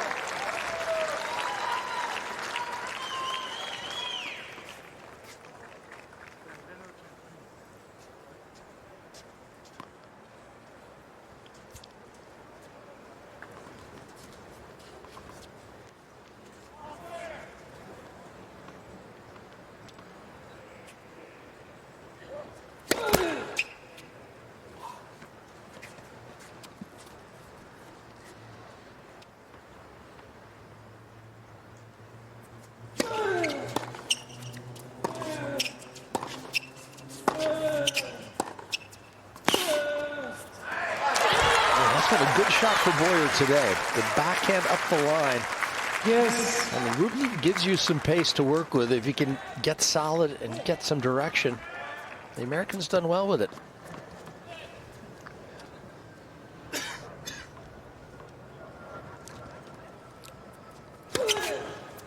Advantage Rublev.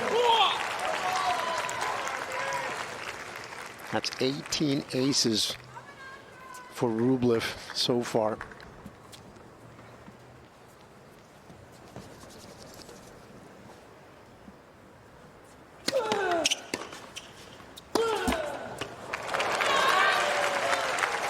Close it out. Back to deuce we go.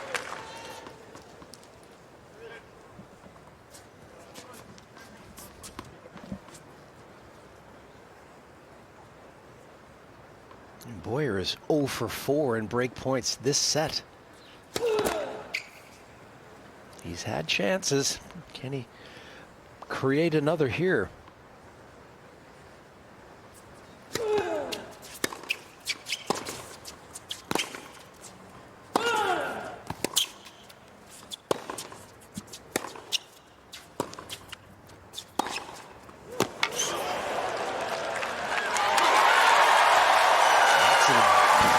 Strike.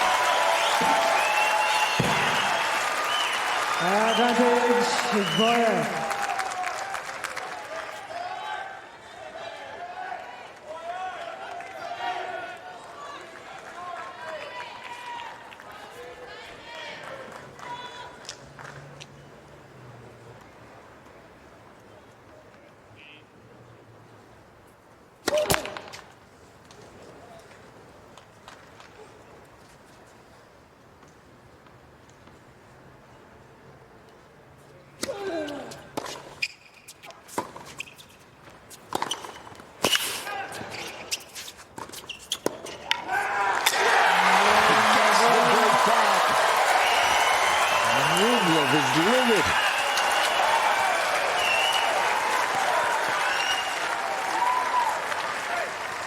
New balls, please.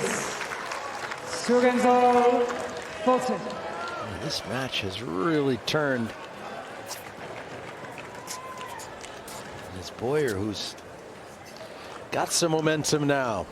Download the US Open app, follow your favorite players, track scores and stats, watch match highlights, get player news, and watch live 3D views of all the matches. Available on the Apple App Store and the Google Play Store.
Упал-то, блядь, уже, а.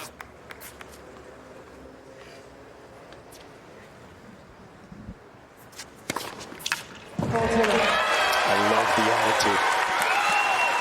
Boyer, maybe not a believer when he came out here.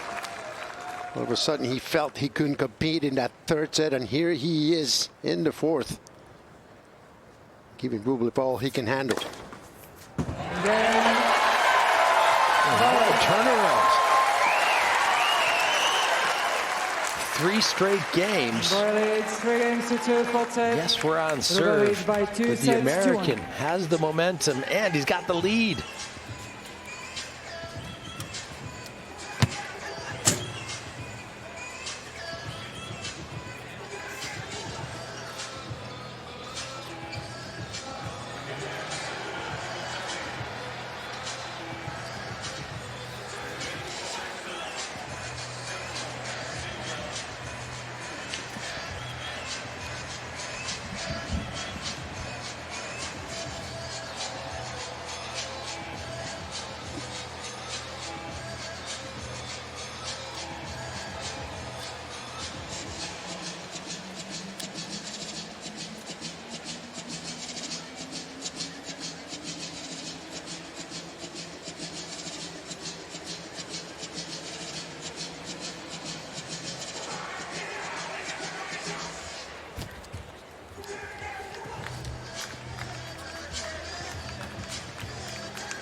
Time.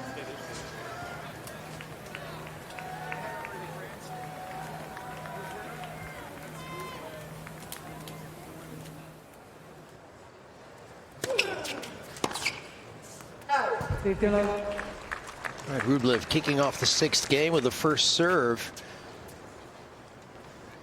Can he steady the ship and stop this run of games against him? Suddenly this match is taking an emotional toll on Rublev. Can he hang tough?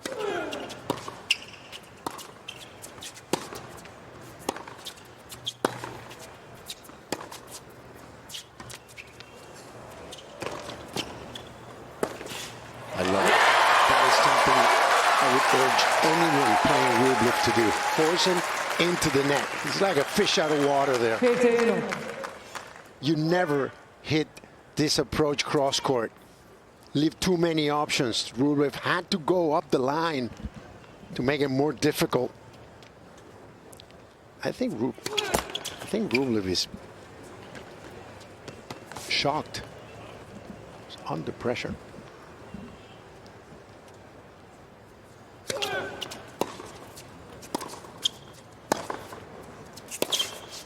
I've missed. 15-30.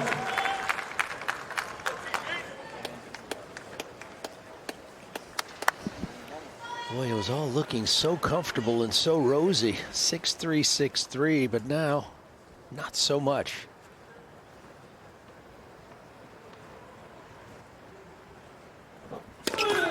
Lights. That's all.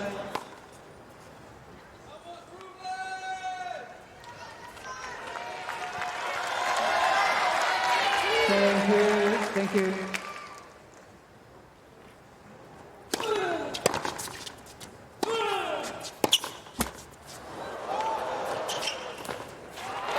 He's in again, this time off the net cord, but able to finish. 30.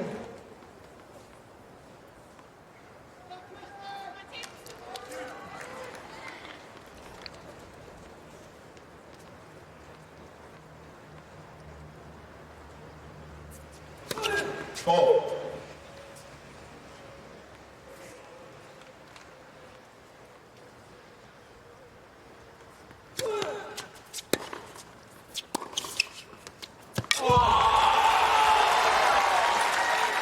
There it is. 40. Letting go of some frustration there.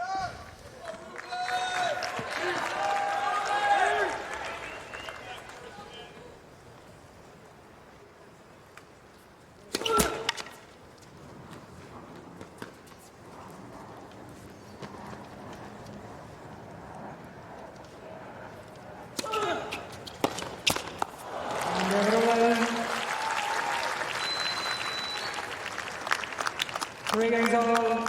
Well, he got through that episode. I mean, suddenly this has become a real adventure, and these guys were in the booth, and, excuse me, in the box, sort of smiling and being comfortable, and now he's concerned. Yes, face expressions have changed. This is getting to an interesting place as we cross the midterm line here in the 4th set. Business end of it.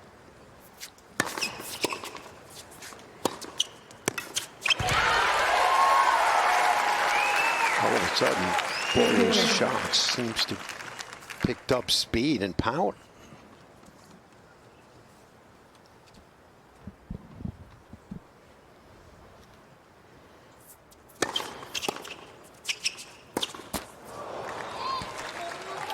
Rush that one. Obviously very fit, very strong. Out of Stanford University. Does a fair amount of his training in Argentina. If you train in Argentina, trust me, physically, there will be no questions. The serve, that's another issue. One of his best serves, 118 miles per hour. That's sort of his top range in the high teens.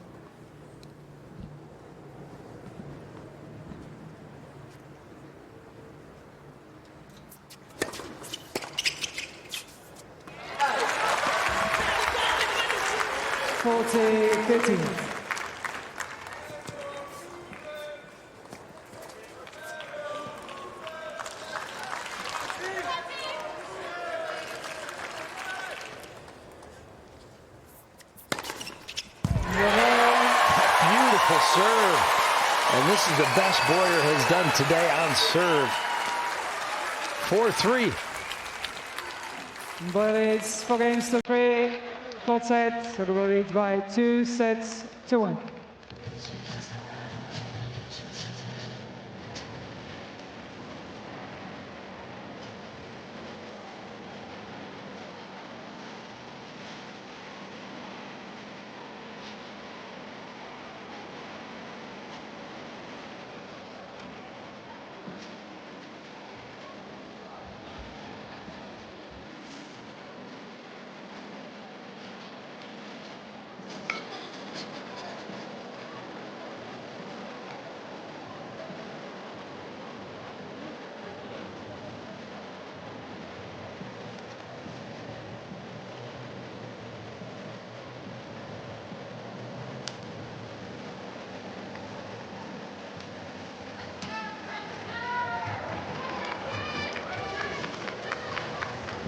Murat Safin, the former world #1, he's in the Rublev corner.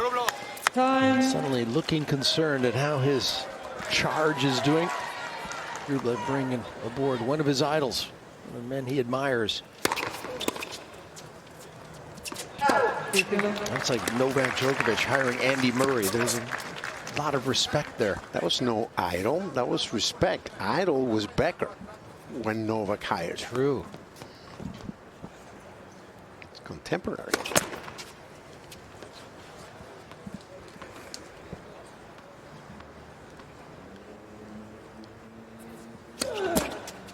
Novak hired Agassi also at one point. Yeah, these elite players are willing to go to the ends of the earth to find any way to get better. Ivanisevic. Even if it's 1 or 2% better, they'll take it.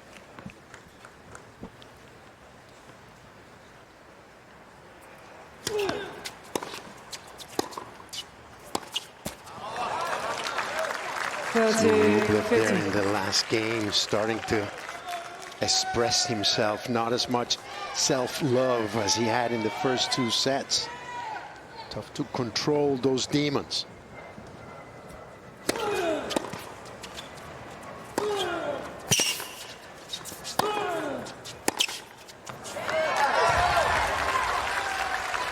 Good pressure there. 15.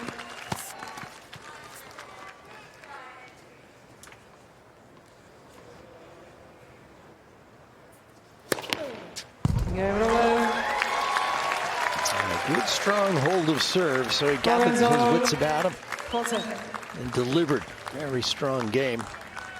think he changed his racket. Does he have one to serve and one to return?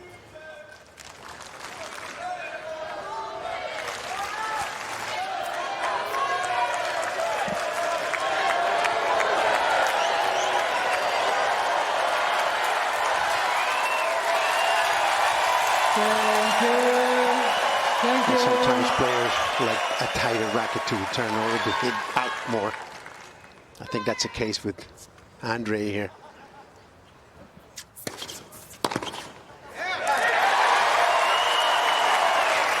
Pressure is getting to him. Little breeze that doesn't help if you're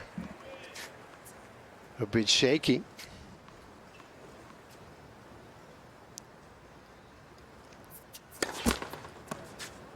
Let's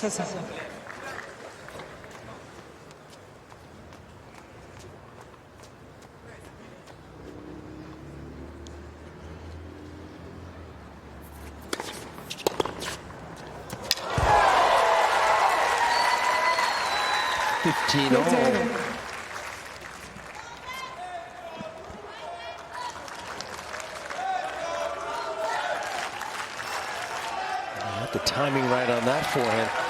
Interesting that Boyer is going into the Rublev strength here.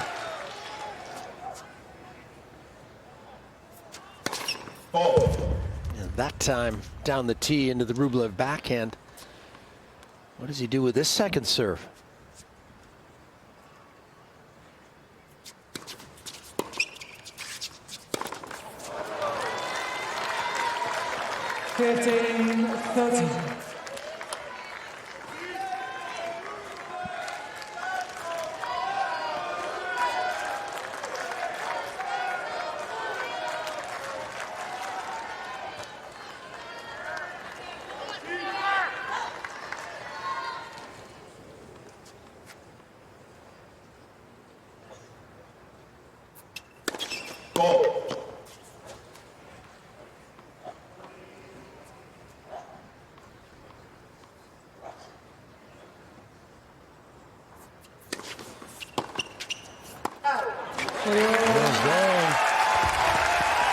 Boyer dodged the bullet there.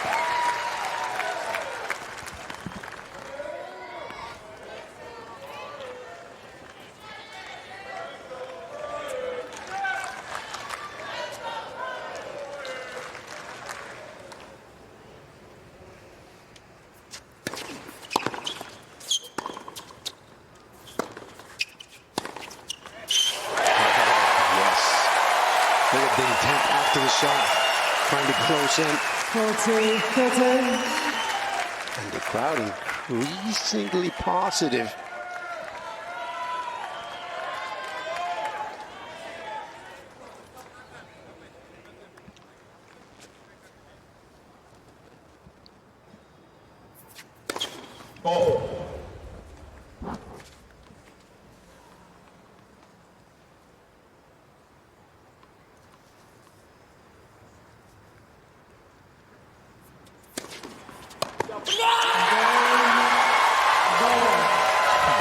Finds a way.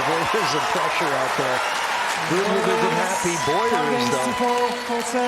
Why? Because he's at 5-4. Correlation, another opportunity, winning Mr. Rublev.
All right, here's Andrey Rublev. 15th seed. Boy, suddenly this has turned into a battle.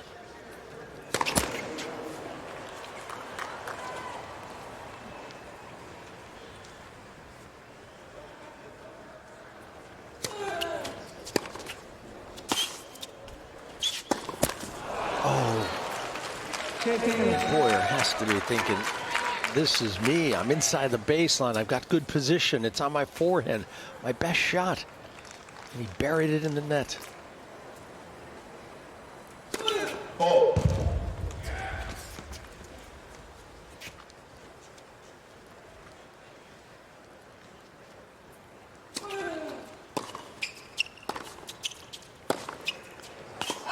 Tell you what he's thinking. I'm 4 points away from tying this thing and getting it to a fifth set. With anything can happen.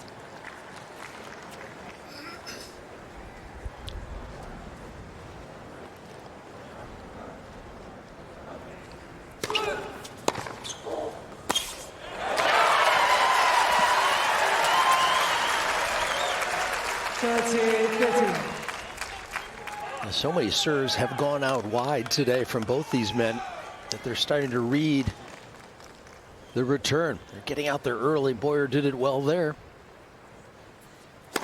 Ball.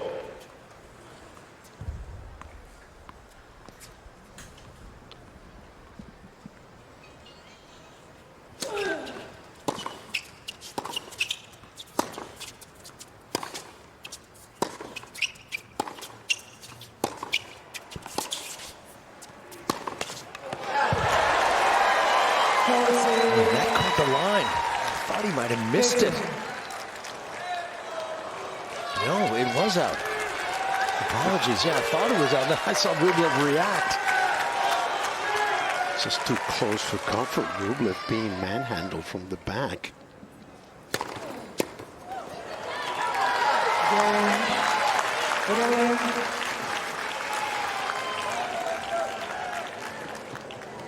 Five games all. 40. I feel like we've jumped down the rabbit hole. I'm not sure what's going to happen now. I mean, this was such one-way traffic, and suddenly Boyer very much back in it. And as you said, his shots seem to have a little more impact now, a little more pace. And obviously, you also said the belief. Looks like he's thinking he can win this.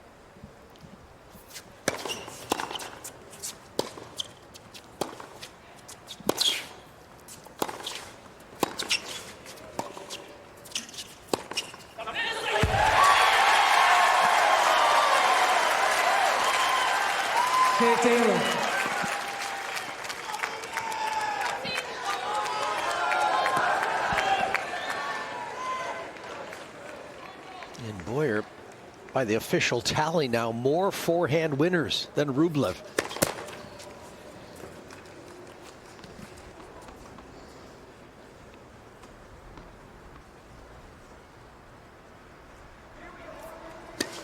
Ball. 15.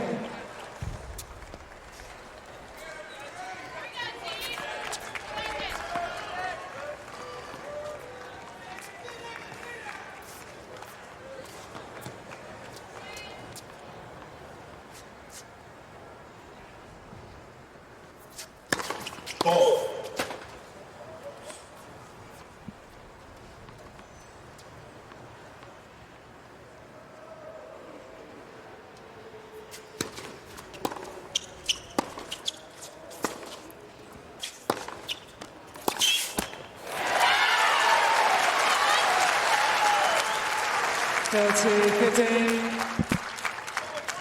Rublev trying to find the cross court there, found the net instead. And look at the unforced errors, fairly even.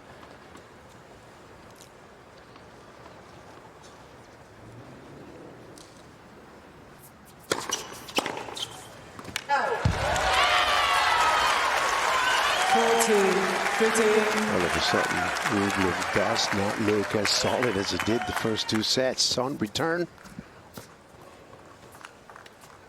or off the ground.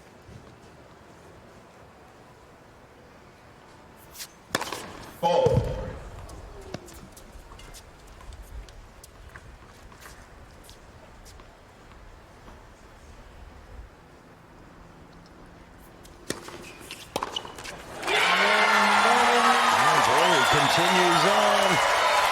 he's striding confidently now. 6-5, and he's getting plenty of support here on the grandstand. Rublev leads by 2 sets to 1.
Time.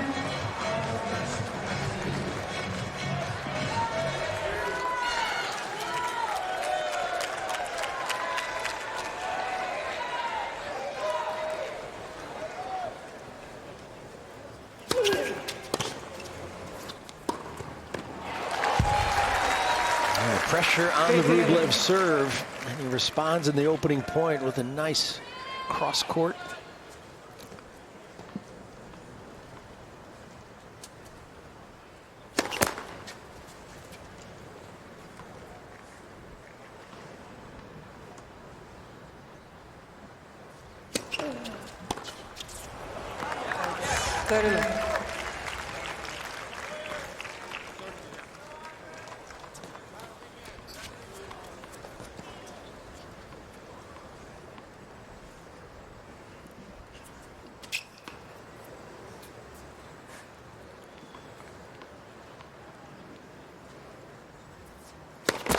Let's first.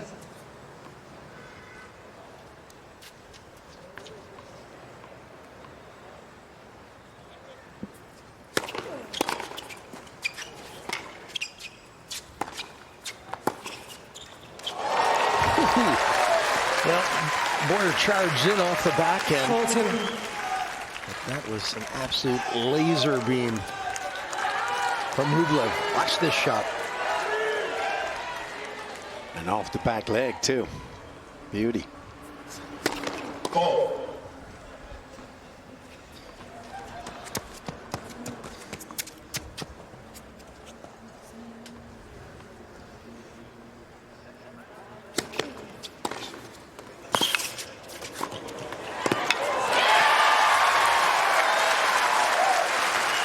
I like it that Boyer continues to be daring in his play, not afraid to come forward, to go for the open spaces, not playing safe at all.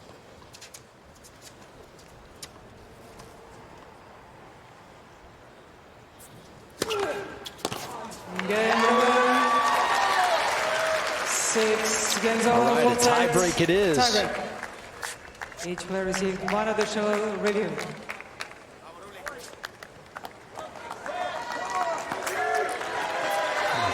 The edge inexperience, certainly tie-break experience will be in the Russians' favor too. Tell you what, servers dominate tiebreakers, and Boyer has done a great job of rebounding from a pretty rough start on serve.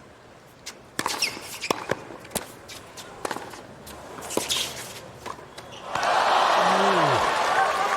had the play. 1-0. Rublev. Wanting to carve that cross court. What happens here?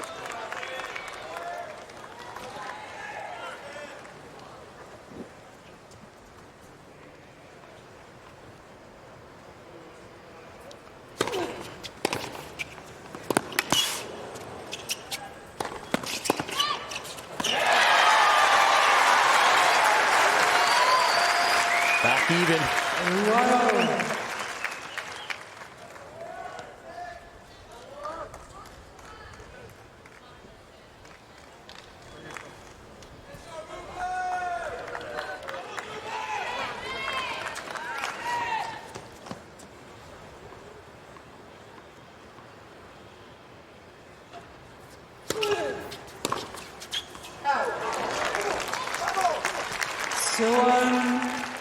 Rublev.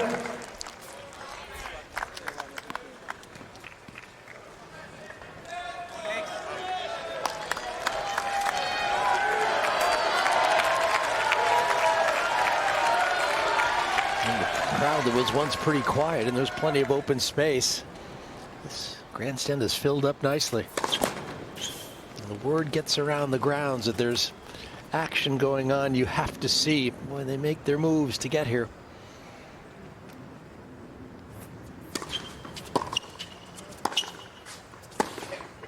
And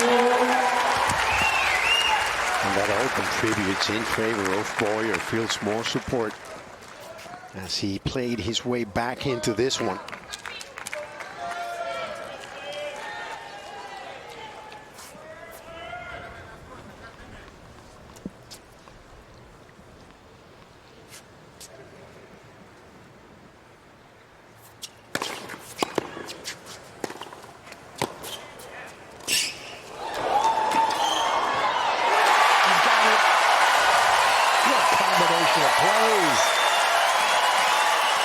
We talked about his athletic ability, showing it right there.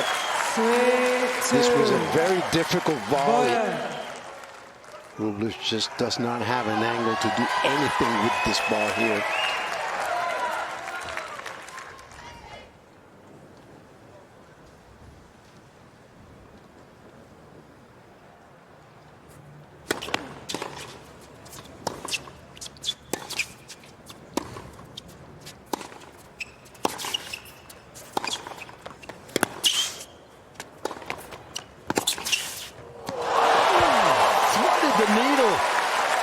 And maybe Boyer didn't do enough with the approach. It was solid, but maybe not deep and fast enough. Completely agree with you. He had Rublev on the ropes after this one. Just doesn't go close to the line enough.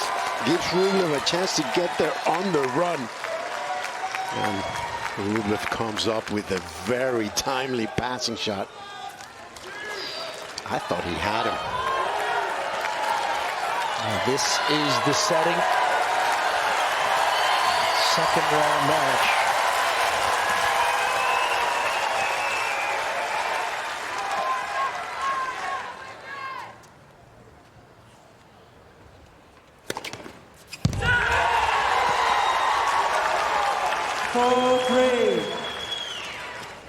Rublev.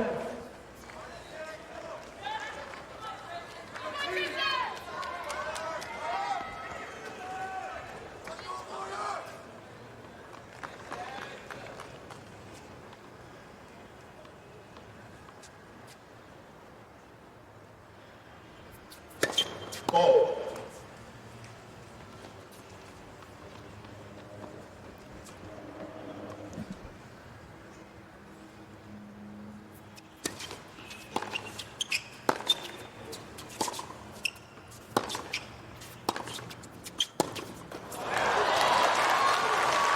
There was depth, there was pace behind the two-hander.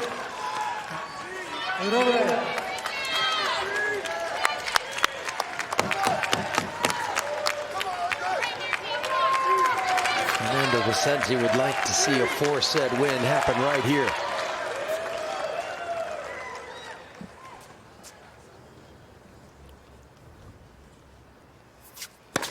Ball.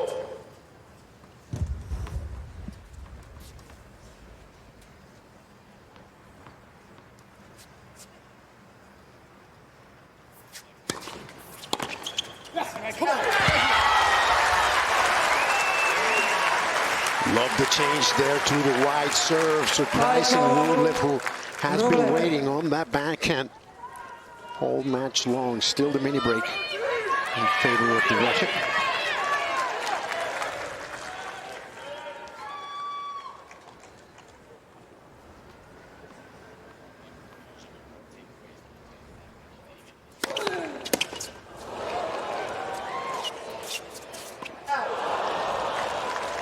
Boy, that could have been very tricky had that on the baseline. So the miss-hit return, and Rublev has a match point.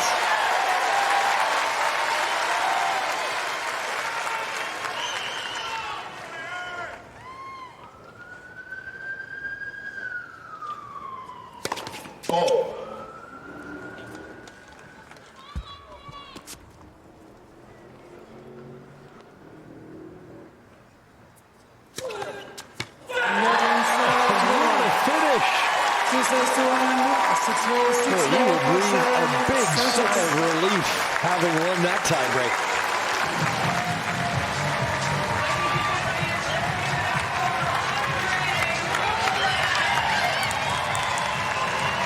Relief is the word from the number 15 seed. Manages to keep it under just 3 hours. What a second serve to cap that one, but what a great experience for Tristan Boyer.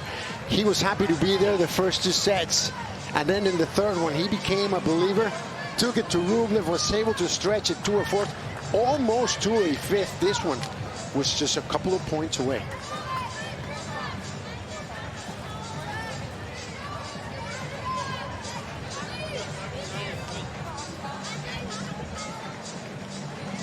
You are so right. It was just such a dramatic turnaround from the opening 2 sets where Rublev was really in cruise control. No problems. Boyer was struggling, but that's a great effort. You showed a lot of what Tristan Boyer is all about, the hard work, the determination. He found some answers and nearly pulled off that 4th set. So we'll take some knowledge from that match. And Rublev will take a spot in the 3rd round. I mean, Rublev, he's only hit 20-plus aces 9 times in tour-level tournaments. His career high, 26 aces. That was last year right here at the U.S. Open. So maybe that's part of his success on these hard courts. He starts amping up the serve. It certainly was a key part of his attack today. Very successful moving forward. He was 13 off 17 in net play, which is good numbers for Andrey. Auspicious. Andrey, well done. This was a player you have only played 1 time, and that was today. How were you able to hold him off at the end to go to the finish line? I don't know. I was a bit lucky because Tristan, he started to play really well. He started to play like nothing to lose. He started to play aggressive. He was making good shots. Great. He started to serve really well, and in the end, yeah, it cost me almost a comeback of him. So I was lucky that I was just trying to stay there, and in the end, on a tiebreak, I played well, and that's it.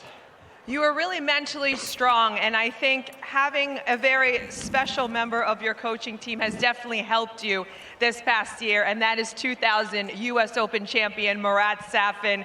How important is it for him to right now be in your corner, especially he's won this before helping you? I don't think that is important for him. I think it's important for me to have him. It's for him is just as long as I'm ready to listen, ready to work, then he's ready to help. I know that you've been focused on the tennis, but off the court, you've also been doing some fashion modeling here and there. How does that help you express a different side of you that fans really love and want to see? I don't know. I mean, I like a lot those kind of things. I tried since for the first time when I was a teenager, and I like it. I enjoy it. I felt it was natural, that I don't need to act, I don't need to play or something. It was natural. I don't know. I was enjoying, and the time felt fast. And then later and later, I started to have more offers, more photo shoots, different type of photo shoots, and I don't know. I like it. And when it's about more fashion and style, it's more interesting. You learn something new, and it's in the end. Sometimes it's beautiful photos. Well, we love to see all the things you do on and off the court. Congratulations to you once again, ladies and gentlemen. Let's give it up for Andrey Rublev.